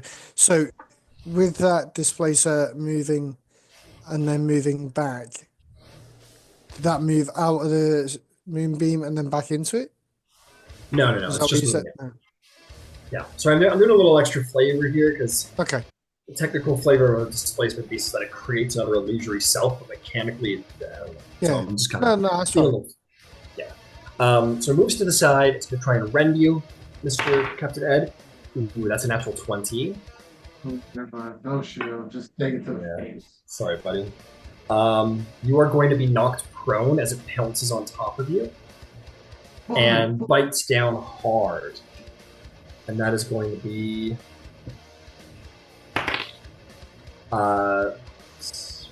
it's going to be 21 slashing damage as it drags its claws through you. Yeah. And then as you're laying on the ground, one of these tentacles is going to come down. One of these like spined tentacles is going to come down and like try and like basically rip your back apart. That is going to be a 22 to hit. And that one I use shield. That one you like slam a button on the back of your wrist and the little force shield appears. And thankfully, I mean, look at the screen. Like that doesn't look pleasant. Yeah. Damn. They like bounce off and you don't get stabbed by like a dozen tiny fangs, basically. And Arendelle, it is your turn. You see the captain is underneath a mean panther, but you've got some your pirates to deal with of your own. What do you do? Yeah. So as a bonus action, then I'm gonna move the moonbeam like 10 feet away and then 10 feet back, so it's hitting the displacer. So Understood. then that will give another another con save from that, please. That's going to be a 15 to save. 15 saves. Okay. So it will take no damage then. Per its avoidance feature.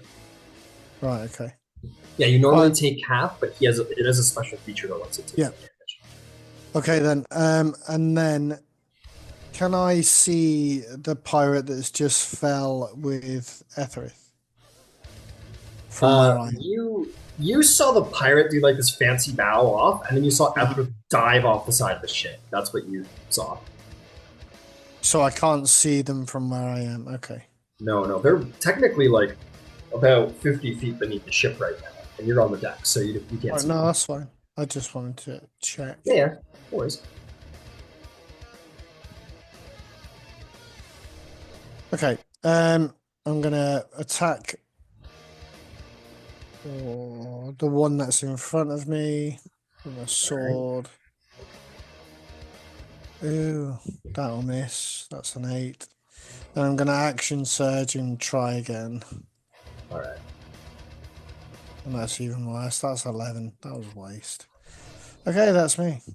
All right, you're locked in sword battle with these pirates, and they're going to try and get you to Will. We'll start with you. 2 attacks each with the scimitar. 2 misses.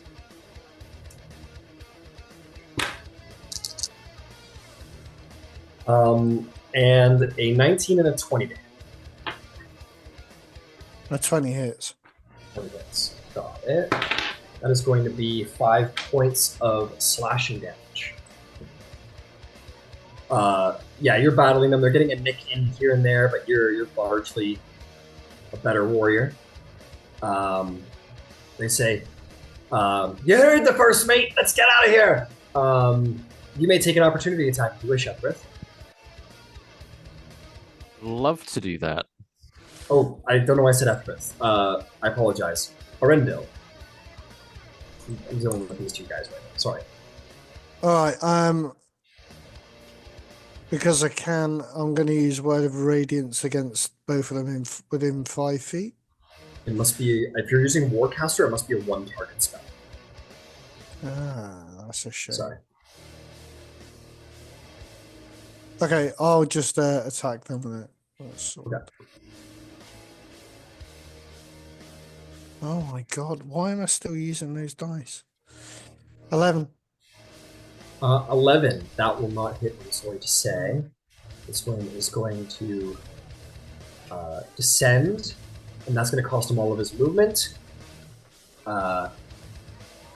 This one basically stands up on the railing here unsteadily and goes like, "Well, hurry up down there!" He goes, "I can't, I'm out of turn of economy!" And he goes, "Fuck!" And he steps back down and says, "Then it's just me and you!" Puts his scimitar back up. Let's see. Who else we got? This guy goes, "Well, cheerio!" And he's going to disengage. And he's going to slide down the stairs here. Says, "I've made the right call! Haha!"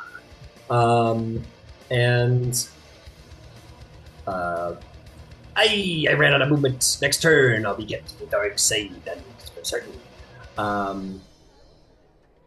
Ooh, yeah. Who else? What pirates do I have else? I got this guy who goes, "Well, this has been an eventful day. Goodbye!" And he will manage to get off to the side of the deck. And he will take the dash action, start taking off. These 4 guys are going to do the same thing. Like, "Well, this has been far too scary for me." Take the dash action and land on the deck. Get them to and place 1 card face down in the trap position. This guy kind of fumbles. He's going to land here. And then we're going to do the same thing on either side of the ship. That guy will get to here. And this guy will be here. I'll technically reverse them to be kosher about distances. But that will be it. The pirates seem to be Vivara. What can you do, Vivara? What can you do that?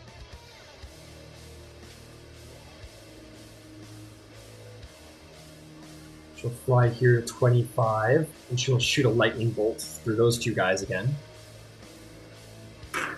Well, just so lucky this is my last lightning bolt. 1 fails and 1 succeeds.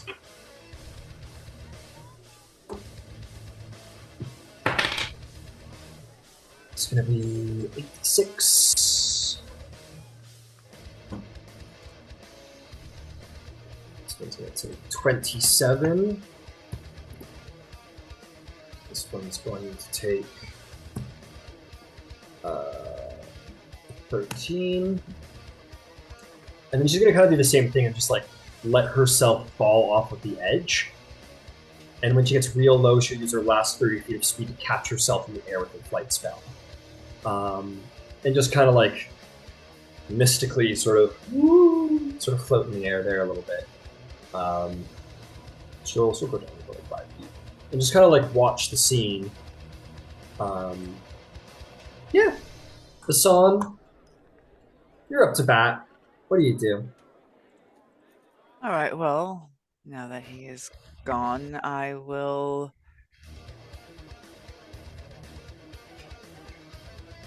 Well, I'm gonna have to run to find anybody else because I'm all by myself. So let's get onto the deck so I can see what's happening.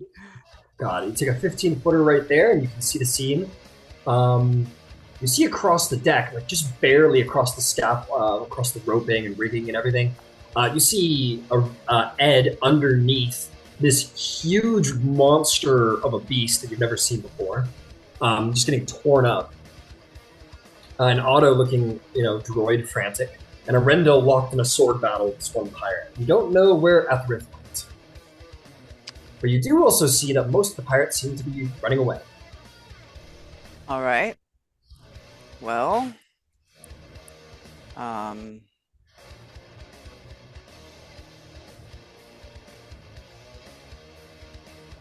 the thing that's on top of the captain, is it within 120 feet of me? Let's find out. It is.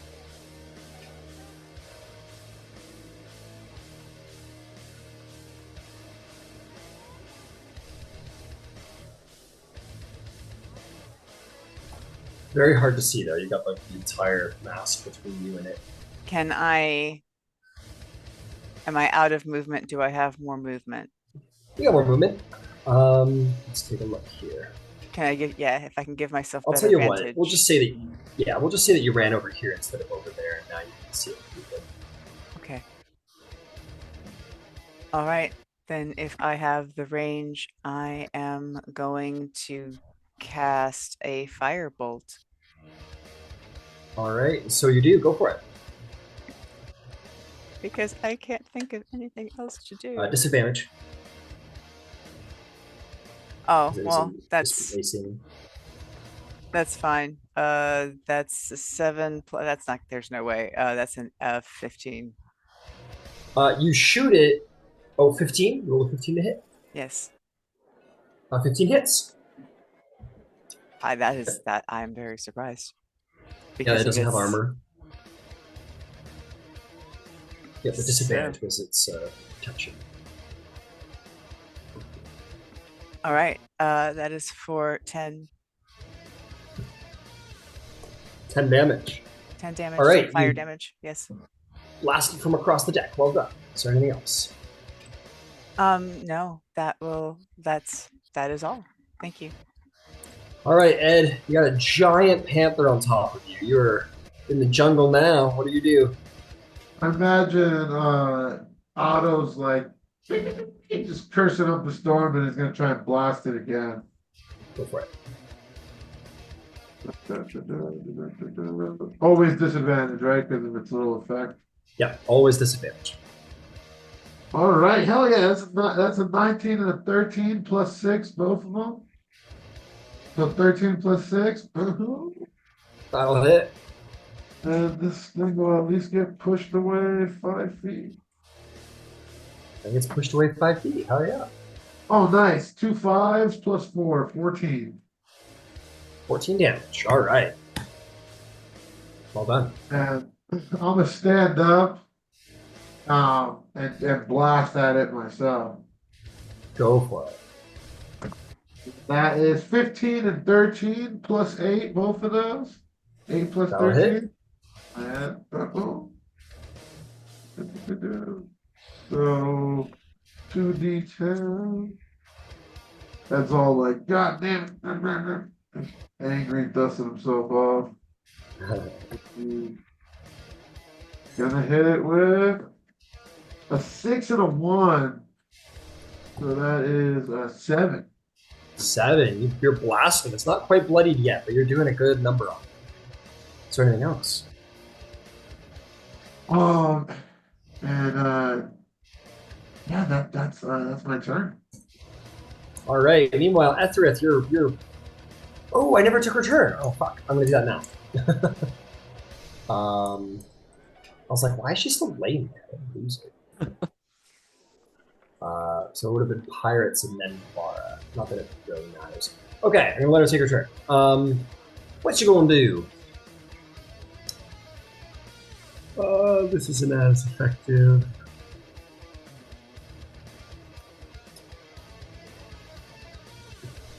Oh, we'll give it. Yeah, the bar wouldn't have been down there yet, so I'm not going to do that.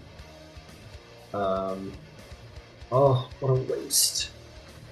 What a waste!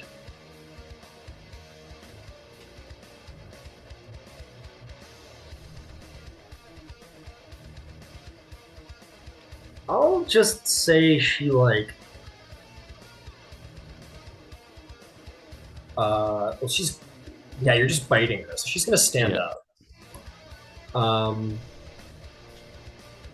She will take her dagger and she's just gonna go. She's gonna do 3 quick stabs at you. Oh, yo, shit.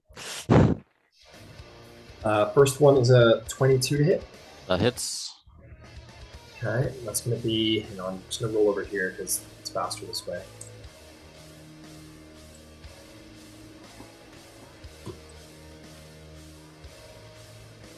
That is going to be. Ooh, that could be better. That's going to be 5 piercing damage.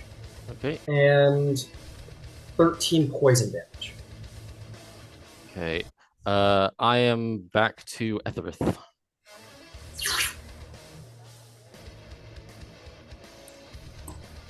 All right. She says, "Oh, so you're the dragon." And it's going to swing through again. That's going to be 20 to hit.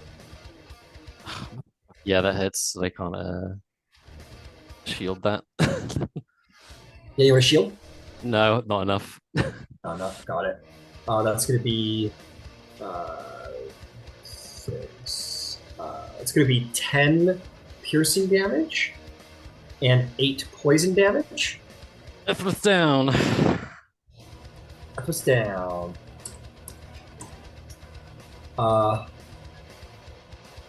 And she like brings the dagger to stab you again. She goes. She looks up and back down at you. She goes, "Respect." And she's just gonna turn and run. She goes for a little jog, and that's where Bavara finds you. And she's like, "Oh no, Etherith." Etherith, go ahead and roll me a death save.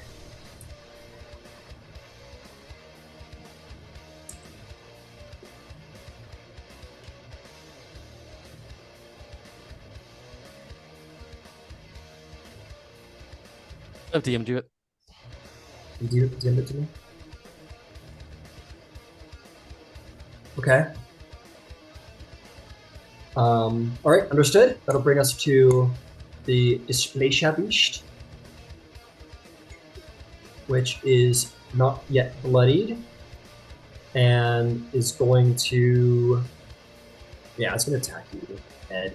Unsurprisingly, it's just going to keep kind of playing a little dodge with this here moonbeam, and now it's going to attack you with a rend attack. Ed, that's a 12. Yeah, you're safe. It doesn't hurt you. And then it's going to swing a tentacle at you. And that's going to be another natural 20, unfortunately. I suppose. It's going to be 15 to hit, or 15 damage. Oh, wait, this was a natural 20, so it's going to be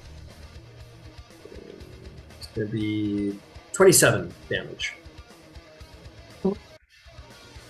As one of these tails just slaps you dead in the chest, and you feel those pincers like stab straight into your chest, and it is uncomfy.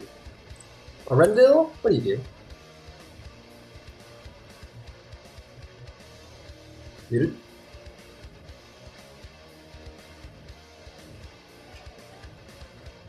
Yeah, okay, we'll play cat and mouse with the moonbeam again. May as well. Fair enough. While it's Fair enough. All right, you get it. I'll make the con save. That's going to be a 19 to save. It'll take no damage, I believe. Yeah, because it's. All right. No, it still what would takes you like half to do? damage on the moonbeam if it's say. Yes. But you've got that thing on there. haven't you? Yeah, let's get the special feature. Yeah. And what would you like to do with your action movement?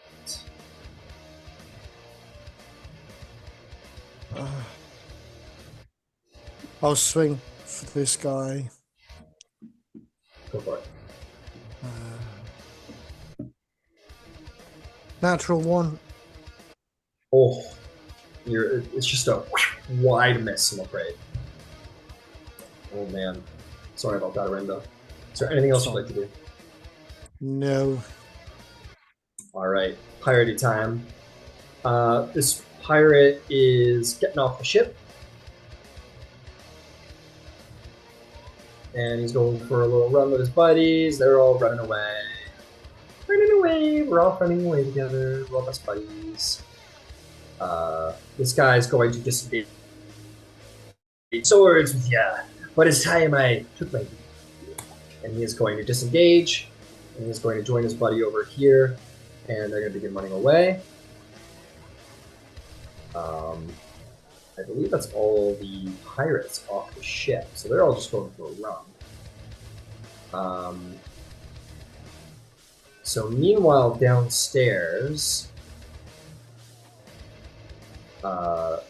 Vara sees this woman running away, and she's going to continue to do so. She's going to do a big old dash. She's going to go 60 feet, and as she does so, she's going to let out a sharp whistle.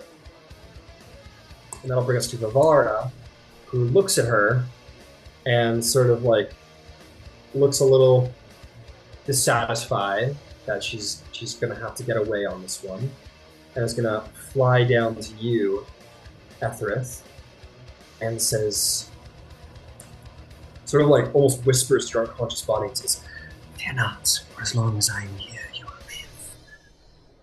And I think she will, but perhaps more fearful for you, I am completely unskilled at medicine, but let's give this a shot. And she is going to, she's going to try. She like puts her hands on you and blood spews out extra. She's like, "Oh shit!" She's gonna use a portent, and she like moves her hand properly and actually like stops some of the bleeding. She goes, "Thank you, Hecate." And so naturally she would have failed, but Hecate's like, "No, put your thumb there," and she manages to actually bring you to stabilized instead. Cool.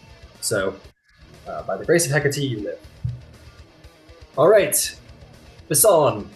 Well, actually, I'll say this. No. We'll take your turn, Basan. What would you like to do? You see the pirates have all vacated the ship and ran away. You just see Ed locked in combat with the beastie. What are you doing? I don't think I can get there in 30 feet of movement. No. Can I move in such a way that I can move 30 feet closer and take a shot? You can take a shot from. I don't think. No matter where you go, I don't think you're gonna get a clean shot because it's behind the railing now. You can certainly start making a 30-foot progress towards it.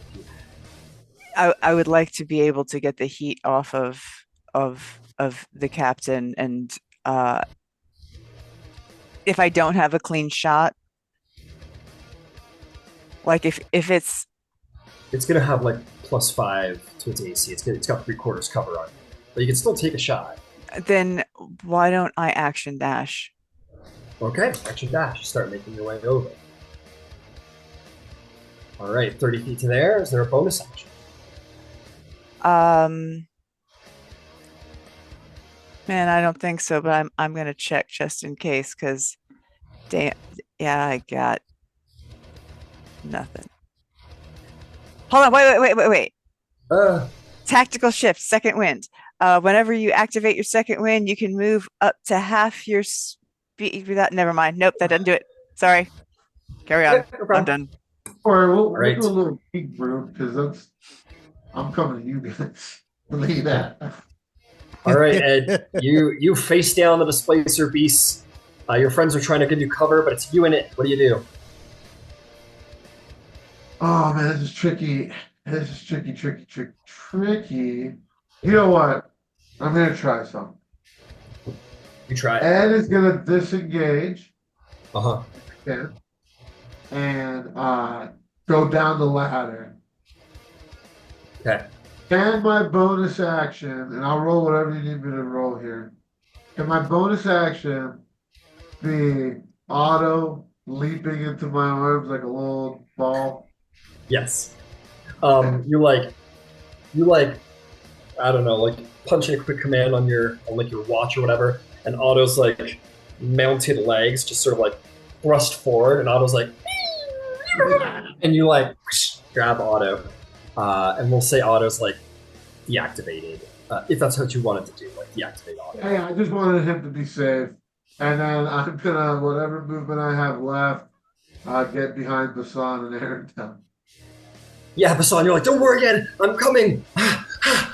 You get right to the ladder, and you see Ed clambering down the ladder somewhat calmly, just like covered in serrations, and is like, yeah, man, like I'm done with that.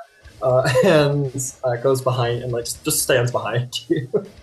Yeah, With Otto in his I'll do arms. that and bring in, and then I'll put Otto down, and all right, we'll regroup. You guys have any eyes on Etherith?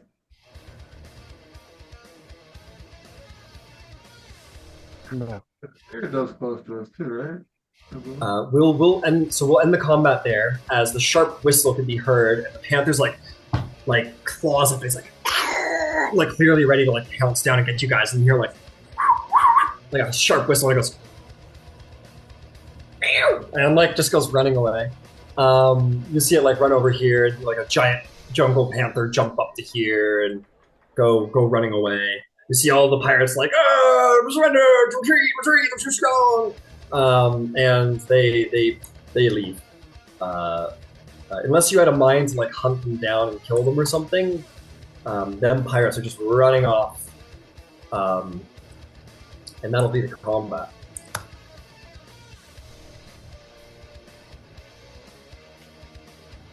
Disappointing.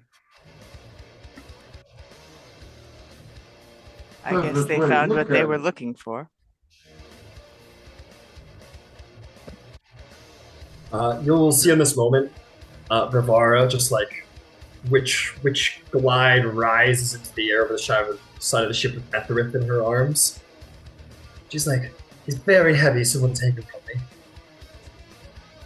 Yeah, I'll grab him. And I'll cast Healing Word.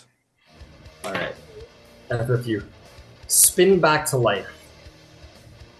How much healing? 1 second, I'm just rolling now. 9.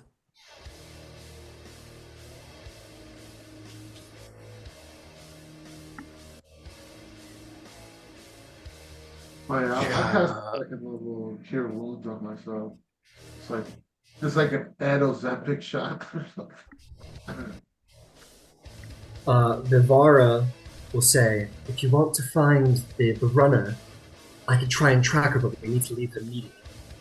And we're also going to need to fall about 80 feet down to the ground.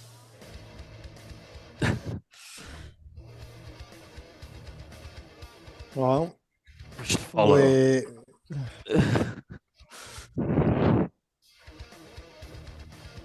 All right. Who needs a ride?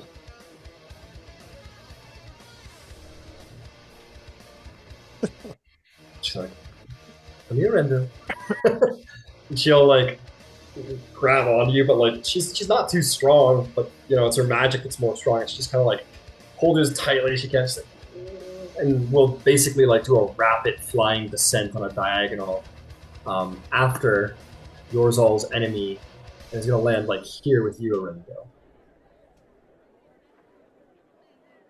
Ethelrith will kind of get up, leap off, and just misty step down. Got it. You woo, just before the end, you like sort of teleport to the ground and protect yourself. Yeah. Who else? If anybody. Yep. So Bisan's going to try to take kind of a diagonally way down and parkour off of like different walls and such to ease that 80 feet as opposed to just a straight jump. Fair enough. Make me an acrobatics check. I am going to up the DC. This is a pretty intense. No. Without any climbing gear or anything. That makes sense. As well, it should be. That's probably not going to do it at a 14. I'll say that it covers some of your falls. So I'll say it covers like. I'll say like about here, and your foot kind of slips, and you go poof, and then poof. So you're gonna take. I'll call that 5d8 or 5d6. Excuse me. 11. That's gonna be. It's gonna be 22 points of bludgeoning damage. So you boom hit the ground hard after the fall. How about you, Ed? How do you intend to get down, if at all? I'm pretty fucked up right now. I don't think I'm gonna be able to get down there unless there's like other stairs. Like I'll take my sweet time. I don't know if I can get there. I'm sorry, gang. You got any spells? Like the closest thing I can think of, but it doesn't work, is levitate. But no, I don't have any movement spells. You can cast levitate on yourself and just send down. Okay, if that works, yeah, I'll pick up a boy and cast levitate. We'll just hover on there. All right. You gently descend down to the ground. Boots. Oh, right. Yeah, of course, rocket boots. You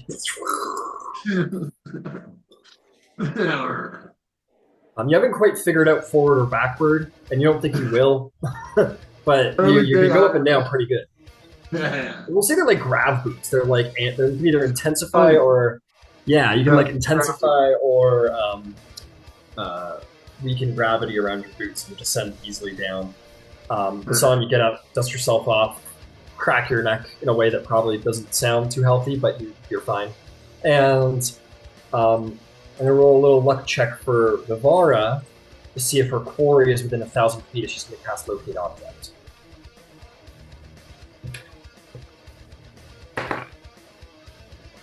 She descends and she kind of like puts her hand on the ground, just as a prayer to Hecate, and she will look about and her eyes will go wide. Says, "We're in luck, this way," and she'll just take off like running. We'll follow. As I'll follow. You are going to just follow Vivara like pretty much to the end of the wharf. Which is like quite a long way. You guys just run like dead sprint for like 10 minutes. It's a good thing that you left so quickly because the Azure guard immediately shows up to like the burning down ship. And suddenly Vivara stops and she says, "Okay, you had better all take this one. I think she might be just around that corner there. I'm not as stealthy as some of you."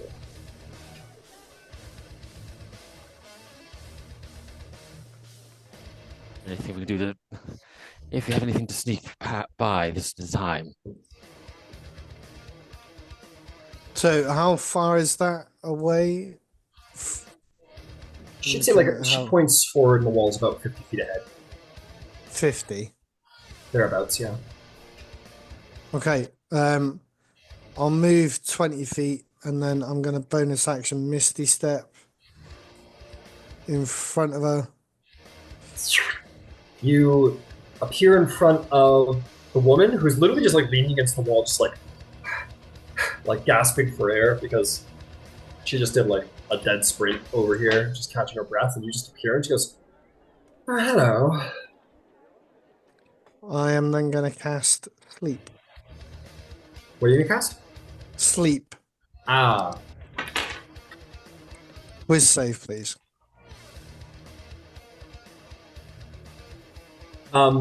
You like touch your holy amulet, and she quickly begins to bring up a wand. But before she can fully extend the wand towards you, she's saying an arcane word. She like, and the wand kind of through the air and just sinks a little into the sand beside her. She's just asleep, unconscious on the ground. Okay. You Cool. win the duel, and she is asleep at your feet. Can I run to grab the wand? Yeah, you run over, you grab up the wand real quick. Good work, Aaron. No. I also I'm aware she has that nasty dagger. I want that too. All right, you take out her dagger. It's a nice dagger. Not that you're not wasting any time looting this person. She When- almost stabbed me to death. When Okay. when Bisan catches up to them, she will take rope and start to bind, like hog tie her with like hands to feet behind her back so that she can't move, and then we'll take a piece of fabric and gag her so that she can't cast any spells. Good job. In short order, I think she'll awaken because I think sleep only lasts. How long does sleep last for? Sorry, I was just reading it there. It's 1 minute. Okay, so yeah, once you've completed gagging her and then tying her up with Son, she like wakens and like blinks and looks around, looks at her state, kind of like almost like you see her almost sigh and like, oh man. Like looks up at all you guys and she's sitting there all hog-tied and shit. You got her. Okay. Sorry, I'll be back in 1 sec. Yeah, why don't we take a break? It was a good break time. Yeah.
We'll get started when everyone's back.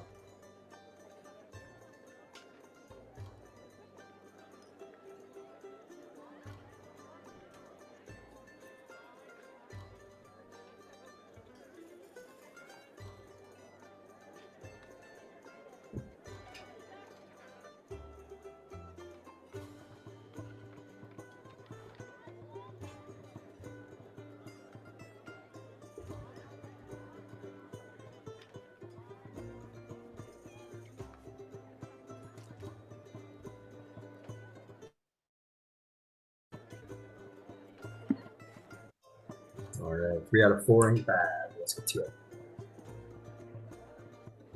You have captured a minion. She's been disarmed. She's been relieved of her arcane focus. She is gagged. She is hogtied. She is a little deflated. Okay, while I'm stood right in front of her, and I'll just pat her down to see what else she has on her. All right. I'm like, Maybe an investigation check.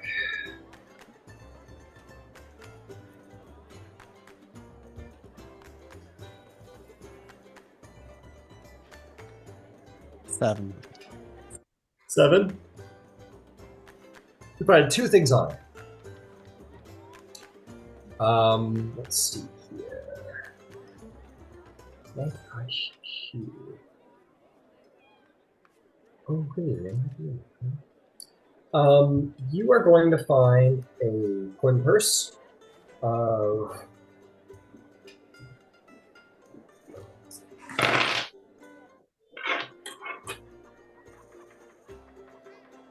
140 gold.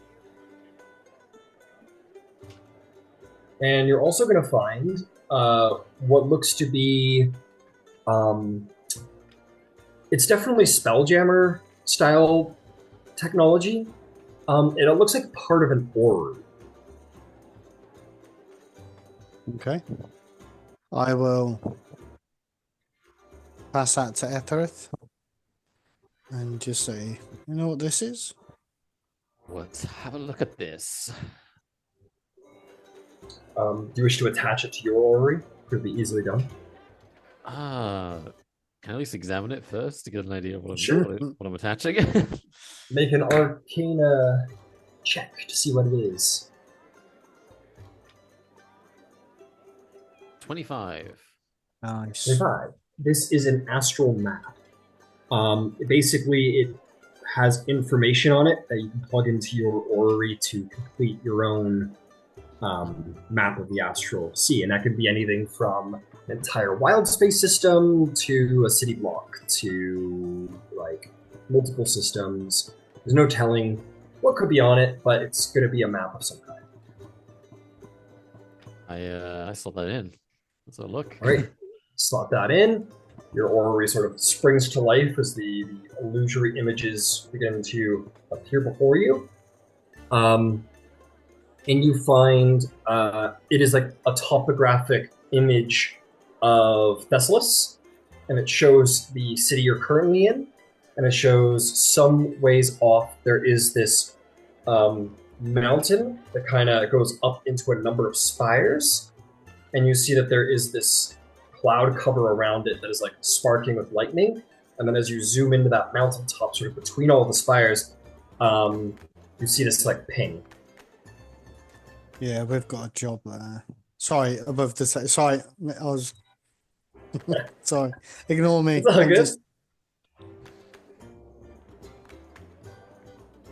Well, this is perhaps exactly what we need.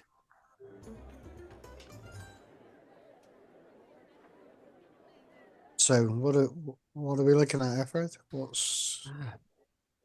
Well, I gotta go. These devices are astral maps. They save and record. It's cartographical orrery equipment. But this is very, very, very specific.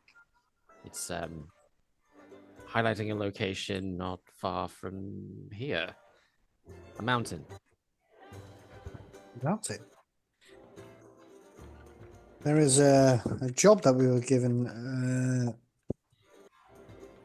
while we were in the Fey Revel district. I think it was. I can't remember who it was now because I didn't write the name. It was in the Temple of Zeus, I believe, actually. Yes, it was. Yes. Yes, where we have to go and find out the issues of the storm because the storm was. Yeah, the storm mountain peak because the storm was out of control.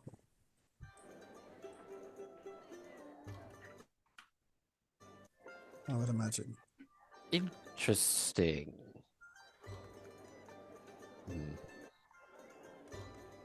I need. Fortunately, we need to talk to this pirate.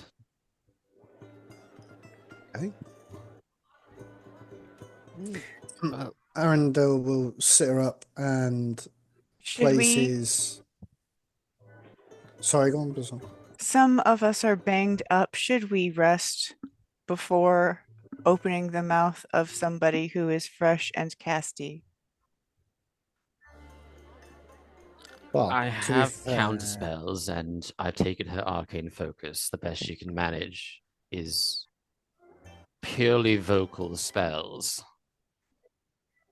As you And say. to be fair, I was just going to put my sword against her throat, and if she has any type of spells, I was just going to. Be fine, I'll take the You gag like- off. You like put the blade against her throat. She kind of like rolls her eyes, like she's like waiting for like whatever to happen next. She doesn't seem. She seems more like annoyed by the circumstance than threatened by the circumstance. So you like put the blade through her throat. She's like, in a sense, this isn't the first time she's been in a situation like this. She's like, no. She's like, you ungag her.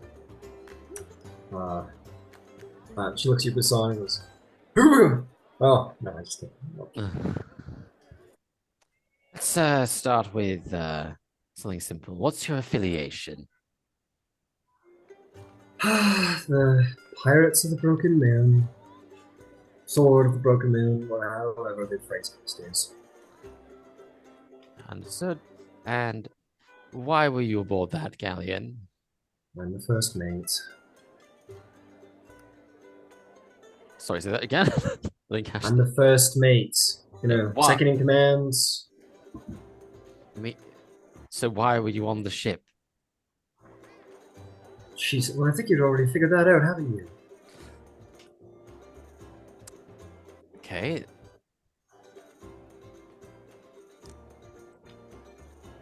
What were you expecting to find on the ship, aside from a certain Earth genasi?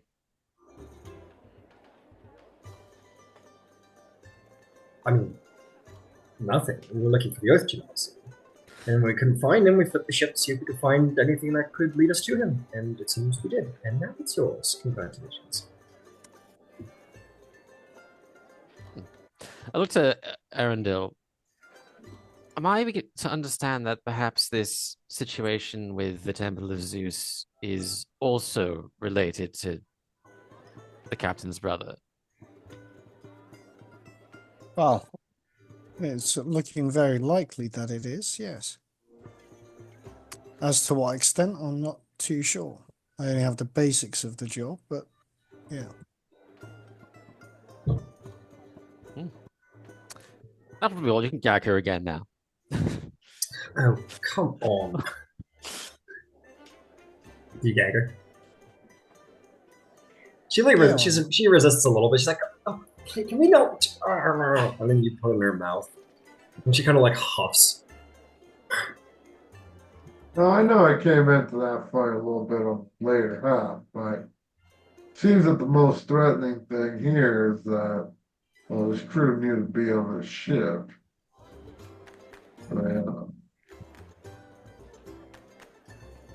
That said, if there's any day that I question a pirate, today might be that day, given, well, how busy everyone else is. That also might mean more danger.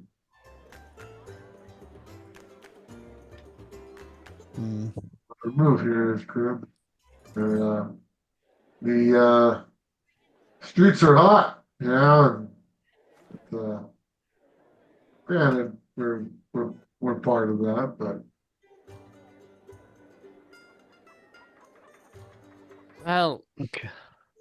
we have our next lead, so once we can procure something to get us up the mountain, then that would be fine. As for the pirate, I would advise just disposing of it, but it's your call, Captain. You hear from like the guy. She's like, "Hey, uh, Can she be turned over for?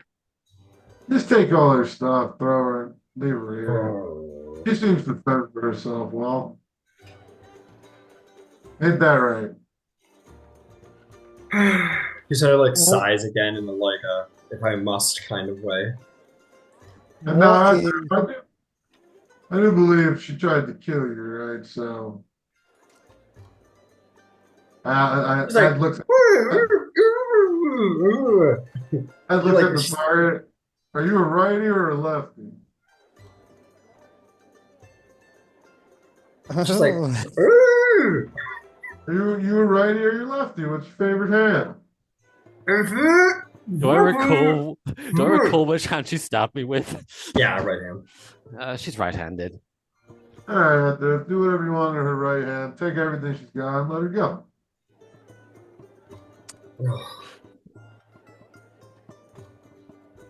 but it still doesn't negate the fact that she'll be able to get away, do spells. Well, I you think know, we're not maybe trying to ruin her, just giving her a little bit of a punishment. She did see the orrery thing, so she knows where we're going. Huh. maybe she needs a taste of her own poison. You're becoming a real problem. You see here, pirate. I'm trying to be on your side, but my crew needs a win. You know, they need a moral boost.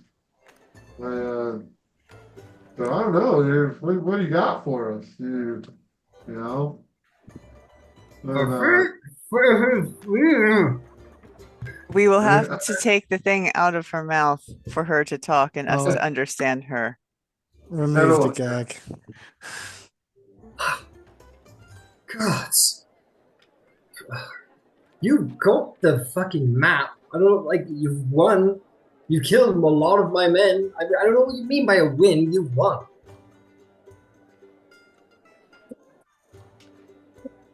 He just looked. Anna looked at Ethra like, "Are you satisfied?" But And to be fair, she looks over to Ethra and is like, I was just going to leave with the map. It's your. Whatever you are, who knocked me a fucking 80 feet through the air. I was just defending myself at that point. That's how I see it. I only heard the crash, but that was a really loud crash out there. She might have a good point. Oh, are we at court now? I thought we were fucking pirates, all of us. Jury's out on that. Not, are we pirates now? We're trying to. You're chasing a shield generator made by stolen from the Azure God. Are you not pirates? Listen, are we in denial? I like to think of us as more of a rowdy collection of individuals. Me too. I'm gonna roll something really quick just to see what Ethra's gonna do here. All right. Yeah, just roll something. 'Cause Oh, that is assuredly the path of death. Ethra takes just uses the dagger and just stabs her 3 times in the throat. Oh my fucking god! She just. After it just. Oh my god, that's crazy. After it just walks over and just like yanks her, and her eyes turn to like plenty of emotions just like run over her face, like shock and pain and not understanding what's going on, and then exhaustion is like red, just drenches the front of her, and she slumps down. Isandra, collect your rope. sucked. But yeah, That seemed like a bit much, but okay. I won't have a I How do I know. put this? I do understand. Folk are vengeful. And I don't like being stabbed.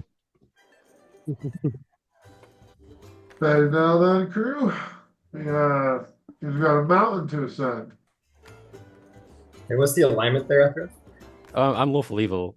Oh, okay, well, This is okay. yeah. I was at a crossroads, killed. I just yeah. we straight. Yeah, we good. I'm glad we have someone like that. I was like, this is too brutal. Oh yeah, I'm evil. Saves me Yeah. taking a dip because I was looking at mine myself and I was thinking, ooh. I'm like, yeah, Bisan would not have killed somebody who was bound. She's not going to kill a prisoner. Well, I mean, So, Arendelle, but- you're like Elven Armada military. Like this was some frontier justice shit. Like this was crazy. Yeah, No. be like cut her hand off, but that's cool. I like it. All right, let's which direction next then? How do we Should- plan on that? Should we heal up before ascending a mountain? I would assuredly like a rest. Yeah, we can set up camp here. Actually, Boris says, well, what about the dwarf that you left behind, Captain? Are we not offering protection anymore like you promised? all right, Baldeck. I'll go get him. I didn't take any hits. It'll be good. I also on your- recommend moving. I mean, I don't imagine this is too far a stretch of where these Zurgar might go hunting for Oh yes. culprits. So where we are here, is there a drop off? So underneath this, where these ships are, underneath where we are here, is that just a drop off? Does it hit land or does it just? Yeah, you're at like the edge of the city. If you wanted to, you could kind of just exit the city and kind of run across the plains and try and make it to like the woods if you wanted on the other end of the plain. I was thinking more of getting rid of the body now that it's just been. Oh, I mean, there's no garbage dumpsters if that's what you mean. Yeah, no, I wasn't sure whether off the edge of where we are standing, whether it was just a sheer fall or something like that. That's fine. No, that's just the edge of the map. Like, there's no cliffs Yeah. or anything like that. I'm sorry. Vivara says, I'll round up the dwarf and we'll meet back at the tavern, perhaps? I think that's going to be the best bet. Okay. Goodbye. And she will, once again, Peter Pan, ragdoll, float up into the air, and return to the wharf. And we'll go hunt down your solitary friend, Baldic, and escort him back to the tavern. Would you guys all like to make your way there? I think. Yeah. Make me a stealth check. I need a group stealth check to kind of, because you're kind of in the crazy zone, and you need to slip past into back into regular population. Nice. I'm famously bad at these. Anyone So has cool how literature we ended background. up here. Because this is like a cool spot to be. Right. But the guards are going to come down this way looking. 'Cause they 24. would have known that we came down. 11. 24, So yeah, Bisan got a 24. 19. 24, 11 from Ethereth. I'm going to use Tactical Mind as well. At the moment, I'm sat on a 13, so I'm going to use Tactical Mind. There's my D10. Okay.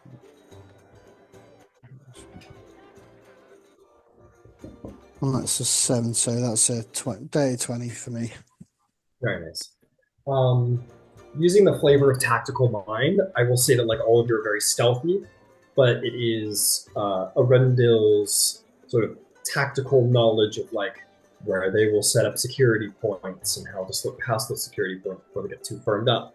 And you guys are all very quiet and follow direction well, and Arendil manages to lead you all back across the sort of, military line, let's call it.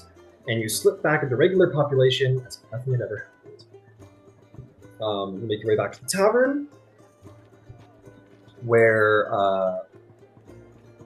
Vivara and Baldic will come find you shortly after. And eventually Saeed comes wandering in around halfway through the short rest, looking like pretty happy with himself. While you're sitting there, Ethrith, your orrery starts to kind of like, I don't want to say vibrate. It's not a cell phone, but like you can feel that there's like a pulse of magic from it. Is this during is it like during a short rest? During a short rest, yeah. Okay, cool. I was pretty sure we're actually getting that. Yeah. I'll sure. have a little look at that. You pull it out, and a little light shines out from it, from where you inserted the astral map, and a Genasi, who is in like in a lab coat, basically like an Earth Genasi lab coat. Looks a little like Ed, but being an Earth Genasi, different in different ways, but it's the same sort of sediment makeup as Ed, and looks across the table to Baldic and says, "Hey, Baldic, listen, man, I'm sorry things didn't quite work out. I want to meet you at the..." Sorry, I'm laughing. I wanted to meet you at the wharf so we could get out of here, but things got a lot hotter than I thought they might. So I left this, and I just wanted you to know that, like, I'm sorry for everything. And if I see you in the future, I owe you a drink. Okay, maybe a little more than a drink. But here's the deal. If you really want to find me and get the hell out of here, or at least finish the work, come meet me at the coordinates. And he's going to say...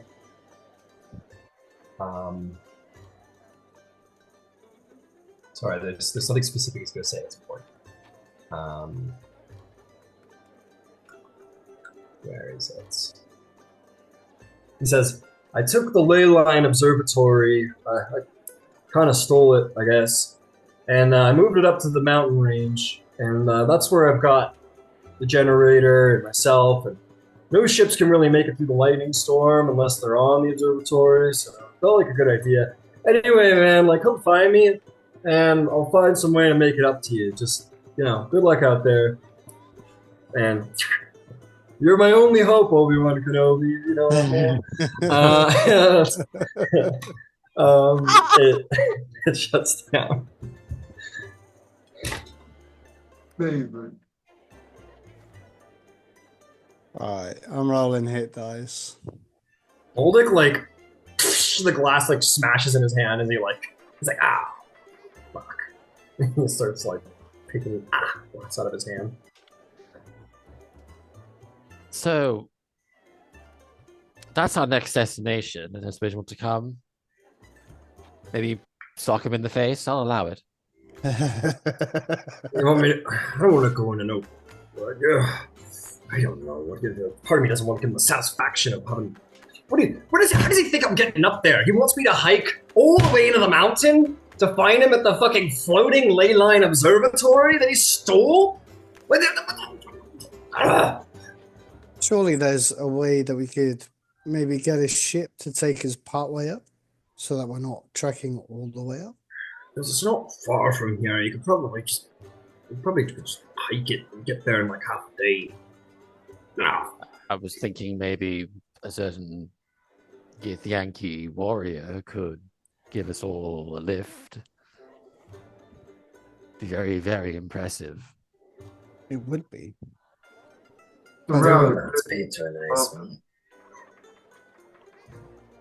How many drinks would it take for you to let me ride on your dragon? None. You are not a Yankee. Okay. But you did say about riding into battle on a dragon earlier, and we're about to let us all go up. I ride into battle on a dragon. You are not a Yankee. I was maybe still technically am a dragon. Do I count? You have to take it up with the dragon. It is only we Yankee who have pacts with Blackett and Tiamat. I have a shot. So what you're saying is there's a chance. You're saying there's a chance. Like I said, you'll have to take it up with the dragon.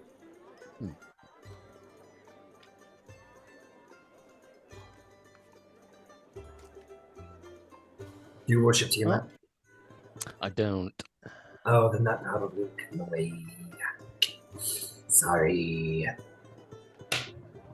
I roll a persuasion check to try and to get him to. No, you cannot persuade me.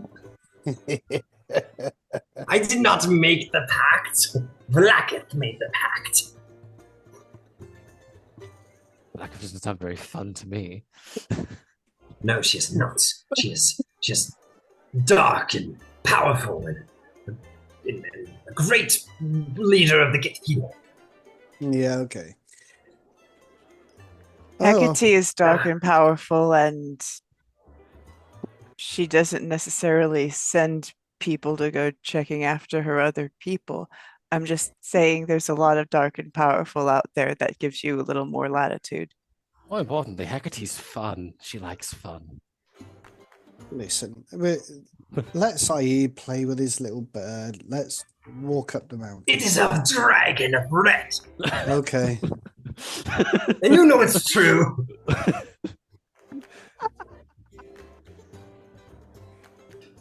Off you go and pet your little pet.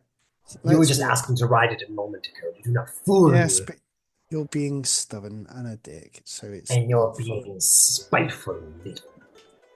Yes. Okay, yes. I understand. Boys, you're both pretty. I am I not know pretty. I I am. am menacing. Captain, did you have a suggestion? I was just kind of quiet the whole time after like the whole little ad Avon and Power. Well, I think as even though this doesn't really match our usual vibe, I think whatever approach is more subtle is going to be our best approach. You know, if we seem like we've got somewhere very specific to be, other eyes that we don't know are on us might pick up on that. We just look like we're going for a regular trail. Hell, I even, I call it a fake job or something that'll take us up there. I mean, like, I'm sure, like, there's sure that there's different people climbing up the mountain for different reasons all the time. Maybe a mining company or something, just hiding in plain sight. Captain, we actually do have a proper mission to go and a quest to do that. We don't have to be. It is hiding in plain sight. That's The great. temple gave us a job to go up there and find out what's going on. Boldick says, no one's going up there unless they're like a pilgrim or something. The mountain peak is sacred to Zeus. So no one just climbs it willy-nilly. And it's also got that crazy lightning storm thing going on, so it's dangerous. Well, if we've got the job to hide behind, then I think we take the more forward approach. Seems like we're not hiding anything, especially our motive. Seems like a So- good call to me. Sorry, above the table, Ryan.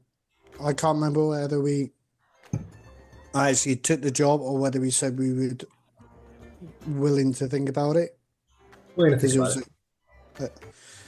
all right, so I'll tell the party that, and I'll say I think we best go off to the temple first, claim the job, and then go off and do it. Very well. Good. I suppose that would give me time to examine the kind of like twiddle with the dagger. After for sure, man. Get something else out of you. Whatever, for lack of a better word, let's just call them demons they have in there. Just get them out before we hit the trail. Just quick.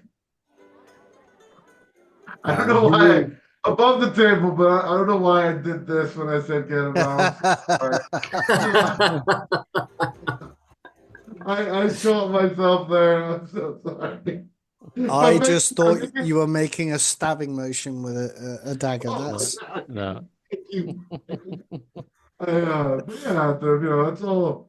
And that goes for all of you, And part of hiding in sight is if we're acting like we're just here for the long stay, take some time tonight before we climb this thing. You don't know what's gonna happen when we get up there, so.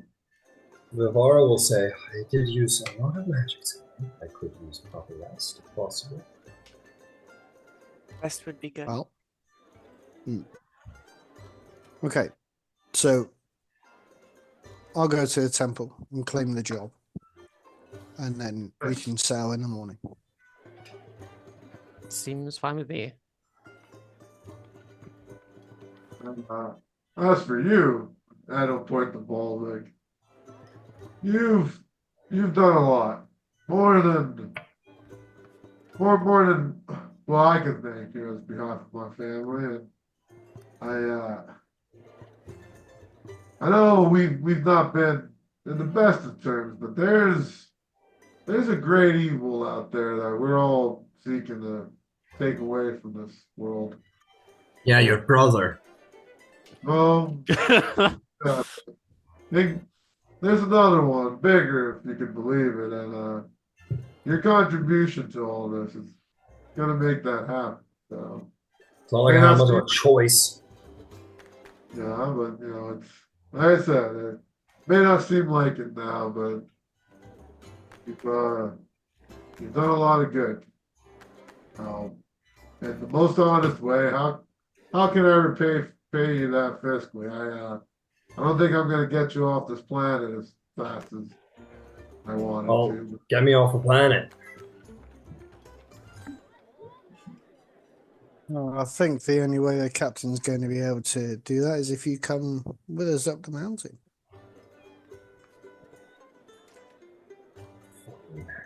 Only so I can punch your stupid brother in his stupid face. There you go. I'll let you. I'll even hold him down for you. Yeah, but he used to do that as brothers, Except I somehow was Your over. brother down a lot. Is that what you're saying? Yeah. But anyways, once I can, I will get you off this planet, and you will have a VIP escort to wherever you want to go. Great. VIP escort sounds good. Nice. Alright, fine. Arenda I'm gonna will go get my hand stitched. take out the pouch that he took off the pirate, throw it to the captain, and just say, well, Oh my god, Tonight sorry, seems- that's something I forgot to add. In the message from, very, very sorry, from Yvonne, he said, he would have said, sorry man, but, along with this message, I've left you 50 gold, is what the message would have said. That's why she had so much gold in. Sorry, forgot that detail. My apologies. and I'll just throw the coin purse to the captain. So it looks like tonight is a freebie. So I shall join you soon. And then I'll head off to the temple. Right. As you head off to the temple, you'll find your way back to that big, cool, varied place. When you're inside, you will approach the priest. I don't know if I gave him my identity. I think I did. Yeah, you find this older, gray-haired priest. And he says to you, well, thank you very much. And if I might make a recommendation, the gods, they can be wrathful, but they could also be merciful to those who show them proper piety. If you were to bring before his altar a sacrifice, I am sure that perhaps it might lend you some protection on your voyage. And what kind of sacrifice would that be? Well, the more valuable, the better. But the gods take greatest pleasure in blood. We have outlawed human sacrifice for many, many centuries now. But the practice of sacrificing animals to the gods is well done and known in these parts, and can provide you with perhaps the gods' eyes in favor, depending on how valuable the sacrifice is. Well, I thank you for the information. I shall be back. Very well. Good luck. I will then head back to the tavern, grab Okay. Basson and Saeed, and tell them what I want to do. That we're going to go hunting, try and find the biggest beast that we can, and take it back to the altar of the to the temple. I'll tell you what, And make use me an investigation check. I'll say that I'm sure Saeed will come with you to help. You may make it an advantage.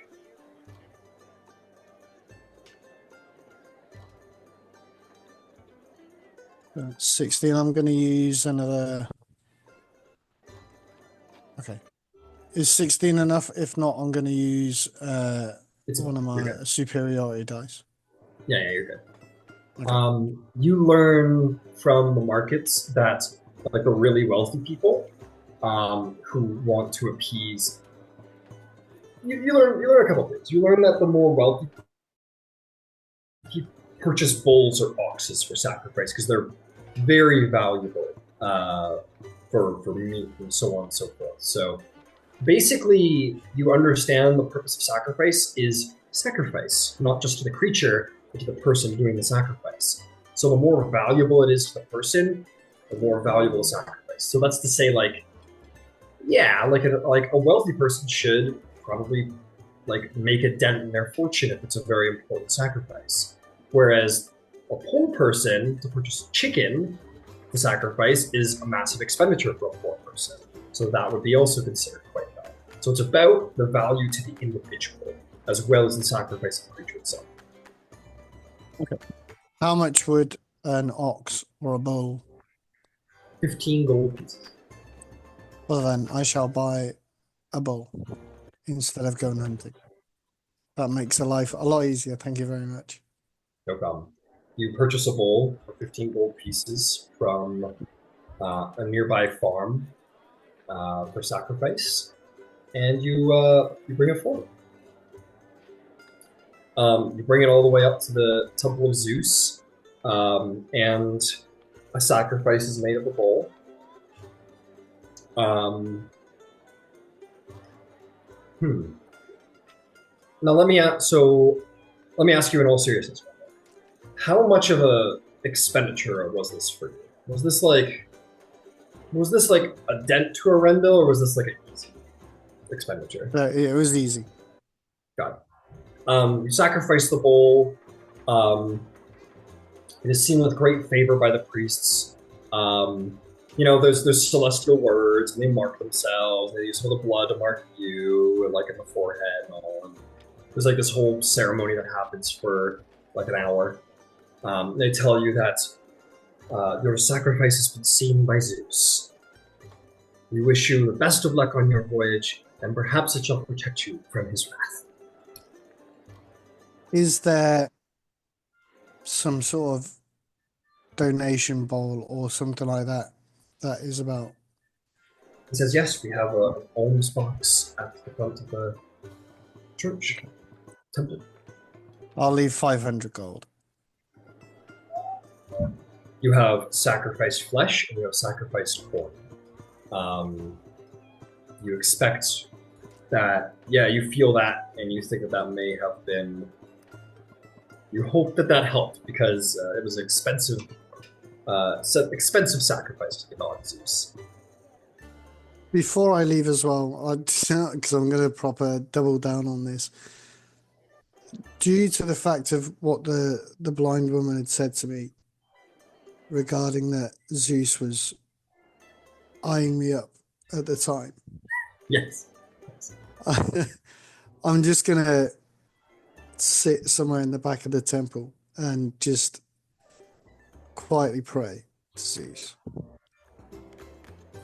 What would you say in your prayer? Yes, go ahead. This new space is different to what I am used to. And I've pledged to a god back in my own space. But if you are truly the god of lightning and power, and the god of all gods, I beseech you to help us find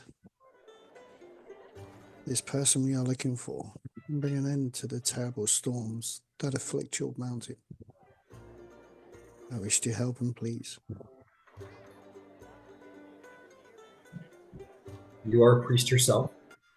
I'd like you to make me a wisdom-based religion check to understand for yourself how well this is regarded. 17. It's not anything that could be perceived by the five senses. It's purely something you feel within yourself. And in this holy place, you understand two things. This was your sacrifice to the gods, to Zeus. And it was a worthy one. And you feel that the great balancer, the master of the universe, he has tipped the scales in your favor due to your great sacrifice. But you win in your mission. The gods are... It's tricky to know until the final moment, in that moment of faith, what that means exactly. But you know in your heart that Zeus has turned his favor to you. Okay. Thank you. And then I'll head back. Okay. You head back. About 2 hours. I'd say about quite a while. So I'll say it's getting late by the time you get back to it. So we'll say 2.5, 3 hours. You get back and looking at you with hardcore, dude. He's got respect. You sacrificing the bull, whatever, some respect from him. And you make your way back. What is the rest of you guys doing while Rundle's out for a couple of hours? I guess I would ask, is the wand and dagger I took just regular arcane focus and just a normal dagger, or are they special? Make me an Arcana check on the dagger, or excuse me, the wand. That is 14. 14. It is magical. It is very finely crafted. And as you hold it in your hand, you feel it empty. Whatever ability it had has been expended, but you don't feel that this is a permanent status for this thing. You don't know what it can do exactly at the top of your head, but you know that it is replenishing itself. And once it is, you will be able to, perhaps with a flick of your wrist, learn what it can do when that time comes. So this is, in and of itself, a magic item. Got it. But it's not attunement. And the dagger? Are you proficient with spectacles? I am not. Okay, make me just a flat Arcana, see if there's anything magical about it. That's much better. 24. 24. It's a very nice dagger, but you can feel no saturation of arcane energy within it. You also realize that it's a nice dagger, it's really well made, but it doesn't drip with poison, and it doesn't have any sort of greater serrated edge. You're not a smith, but as very finely crafted as it is a dagger. And you get the sense that it was her skills and her knowledge of poison that made it so deadly. Yeah. Kind of just before I go sat at the table, kind of leave the dagger on the table. Here I thought, given that she had some... I don't know what I thought. It's just... It's a standard dagger. But even the wand, though, the wand's mine. Vivara like looks both. She's like, I'm sorry, Athens, were you talking to me? Where's everyone else? I don't know. Wherever they want to be, I guess.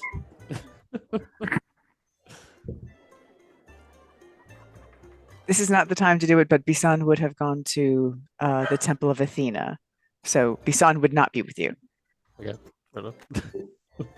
Yeah, she's like, oh yes. It's impressive what non-magical people can do with pieces of metal, I suppose.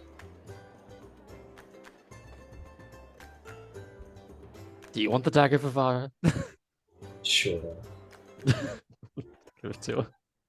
She takes it, looks at it, nods her head a little bit. Hey, what do you think? I gotta show her the one. Any ideas? It's drained, but maybe you can discern what it actually does. She looks at it. She says, well, I defer to your expertise, Providence. It does feel magical. It feels like it could have done something or has done something impressive today. Well, if I think back to the fight, to the battle, there was one displacer beast, but I'm not sure of any spells that could conjure such a beast. And Bisan's wall of fire was taken away, but I couldn't tell you if that was through magical means or just her simply removing it. I couldn't either. Perhaps you'll have to try using it tomorrow. See what it can do. I'll tell you what, you rolled well enough, I'll tell you that, like, it's empty of magic. You get the sense it has, like, 3 charges. Okay. So whatever it can do it 3 times. You don't know when it will replenish, but it's a wand, so probably tomorrow. That's kind of what you get from your generalized knowledge of wands. Yeah. Fair enough. Well, the only other thing I can think of to do is to check in with my sister and see if she's completed that potion. What did you have her commission again? She's so talented. I think it was a potion of. It was to something to like change species, so like alter self or. Oh yes, the one she was disappointed about having made for you. That Yeah. was interesting as she might have liked. Okay. For the purposes of stealth. Yes, alright. Well, feel free to check in with me. I suppose. Let's take out the sending stone. Hey sis, how's it going? Hey sis, how you doing, baby? Just checking in. How's the potion coming along? There'll be a and she will appear. She'll kind of like put a potion on the table. She says, it's ready. Oh, wonderful. Oh, I like the vial. And to be clear, this was for stealth purposes, correct? Absolutely. It will serve you excellently.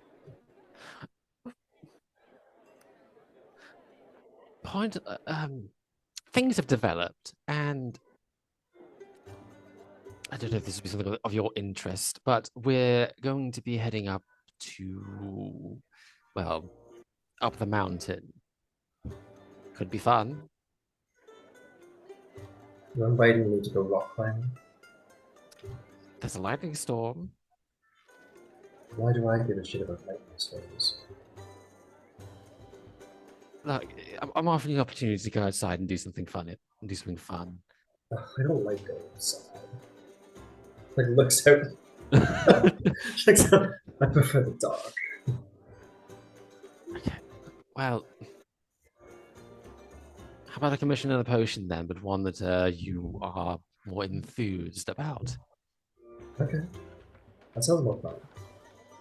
I'm sorry, are you trying to bond with me? Is that what's happening here? Yes. Oh. Okay. Look, I was conjured through divine magic from our mother. I don't have much in the way of family here, so I'm just trying. Oh, don't sell yourself short. You were It was a soul sacrifice. It was far more than that. Not willingly, mind you, but still. Evander will be there. Evander? Oh, you mean Arendelle? Yes. She she does the like where you're kind of like, oh, she's like, sounds very windy. Sounds very. It's like kicks her foot a little bit. I much prefer to make potions. Yes, pay me for potions. Okay, potions then.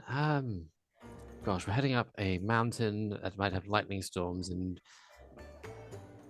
I don't know, we're probably going to be intercepted by witches or wizards or gods, or just even monsters. So, you were suggesting something a bit more, say, exciting as a potion. What do you recommend? Well, it sounds like you could use a boost to your magic. I could make you a concoction I call the Blood of the Crone. It should enhance your witchcraft. That sounds. I'm intrigued. Tell me more. Your spell DC increased with +2 in all spell attacks Holy for shit. 1 minute. It says, but be warned. The Blood of the Crone. Well, we all know what the Crone represents.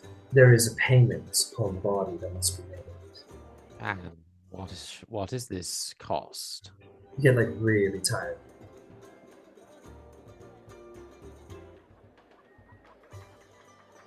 Just like a little really tired. But 1 exhaustion. Yeah, But you don't need skills. You're a caster. That's what everyone else is for. Seems like a good enough trade-off in my book. So sure, I'd love some Ooh, of I this. could make you the Crossroads draft, which allows you to come and go from Hecate's Crossroads a little blink at a time. You could just very peer into the domain every now and again. I mean, I do already have an immediate access to the astral sea. He's very accommodating when I go there. Oh, you're so picky. Alright, fine, what else? Thinks to myself. Ooh, I've got 2 that might interest you. There is the draft of Second Sights, which will allow you to see down the crossroads for a time. Visions of the past and future, crossroads come and gone. It allows you to see what is and what might be, but it comes at a cost of sanity or memory. Whichever Hecate feels is worthy. The other one forces people to make pacts with Hecate. He likes smiles at you. Ether's face just lights up with that. Oh, well, that sounds. Am I allowed to commission 2 potions? Of course. Then one for the Blood of the Crone, and certainly one for the forcing the using the pact with Our Lady.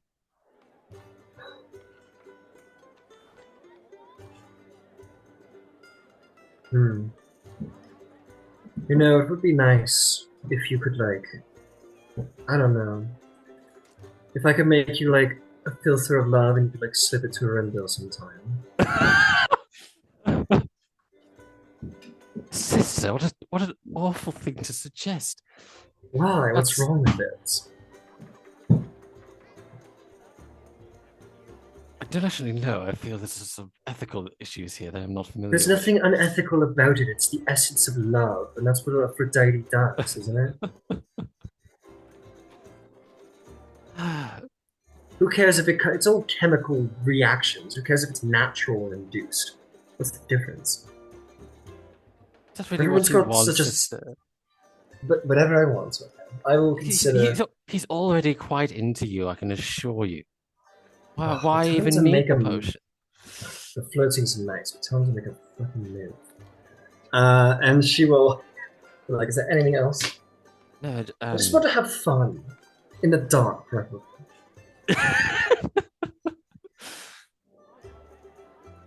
you know, make the love potion anyway. If nothing else, I can use it to fuck with someone, maybe. That's always fun. No, it's fine. Someone ethical or whatever. You're right. I'll be good, I suppose. He seems to like that kind of thing. He's like a soldier in uniform. Yes, he's a soldier in uniform, so... And I'm a fucking witch. Truly a match made in somewhere. In hell. For him, anyway. He seems quite interested, so just turn up the heat, I suppose. Okay, I'll make a love potion immediately. You know, it's not even my business. You can do what you want with him. This is how I flirt, alright? I poison them. So I show them I like them. It's like pulling hair, I guess. Or maybe I'll make a voodoo doll. Who knows? And she'll be like, well, it has been most enlightening after it. You've given me many great ideas as to how to yank around those strings. I didn't expect to do these things for free, and I'll just throw like one of the fucking jewels that Chaplin conjured the other day. Oh my. Okay. Cool. I'll see you soon. Thank you. I'll just be making potions by myself. The offer's open to join us on the mountain, but you don't seem super satisfied with that either. I don't want to go to a mountain. I want to go somewhere dark and dreary and dangerous. Well, then you missed an opportunity because after we left yesterday, was it yesterday or the day before? After we left the coven, we found a mind flayer hideout in the Undercity. Yeah, that does something. Would you take something from them that I could brew into something diabolical? I don't have anything on. Actually, I do have one thing. Take out the illithid brain jar that no one can attune to anymore because everyone's like full slots. You're giving me illithid brain to play with. I can't think of anything more powerful as far as brewing is concerned. It's a powerful casting focus in its own right, but I have my staff. Oh, awesome. This is one potion I've been wanting to try and make, so. Alright, goodbye! And she kind of wanders out. She looks around. Doesn't see Rundle anywhere. So. And we'll leave the tower. Wonderful. Everyone just like lean back in his chair. It's like, today's been a good day. It's a good day. So you wipe the blood off your hands. It's good. Yeah. Like a wet nap. It's been a good day. All right, fantastic. What are you up to, Ed? What are you up to in the bar? Just chilling. I think Ed is just take like and this is just RP flavor to like make actual schematics, but I think he's just looking at old notes in his notebook or whatever, like in his wherever he keeps his schematics, which we've never really thought about. I think he's just looking through it, you know, he's like looking at how the quadrants worked, thinking about that, thinking about how he got there, you know. You know, maybe thinking about like the old auto schematic and how autos, you know, uses like little cannon today. Basically just nostalgic nerding. Like little personal side. Like I sometimes just look at old scripts and I'm like, oh, what the hell was I trying there? I think that's what Ed's kind of doing now, you know? Absolutely. Let's see. As you're looking through, you are going to notice that there's like a little note in the side margin that is in your handwriting. And it says basically like I've figured it out. Explosive bolts and mangonel shots. And it's signed Boomstick. It would be like, see you soon. Something like that. You hired him for a reason. He finally is going to come through. Whoa, and at that moment, Ed just goes, shit, we must have a lot of money waiting for us at the Rock Crawl. Like, he just thought about that. Oh, we're kind of rich. Yeah. No, yeah. That'll inspire and get some gears going. Absolutely. Half a moment. Sure. Does Ryan know we're like overtime? Here we are. No, because I know he has a game after this. So I don't want this dinner. Yeah. I never want to be like that. No, he doesn't. That game. Oh, okay. That game closed. It finished last week. Was its last week? Huh? I never want to be that student that's like, teacher, are you collecting homework? Sorry about that. Oh, word. Yeah, so yeah, you're just kind of taking some time for some old schematics. Yeah. You take. Maybe so a little inspiration. A little, can have a little inspiration. What are you up to there, Basan? You wanted to go to the Temple of Athena. I did. Also, I would like to direct your attention to the time, Ryan. Yeah. Okay. The game. Oh no, you're right, aren't you? I'm thinking of my schedule for the other time. No, you're absolutely right. Thank you. My apologies. For some reason in my brain, I thought this was the 2 to 6 game, but this is the 1 to 5 game. Thank you. I would have kept going for another 50 minutes. So yes, let's call the session there. Next session, Basan, check out the Temple of Athena. We'll get your long rest. And we'll see if we can finally get this silly Earth Genasi figured out. Okay. That was great. Take care, everyone. Take care, everybody.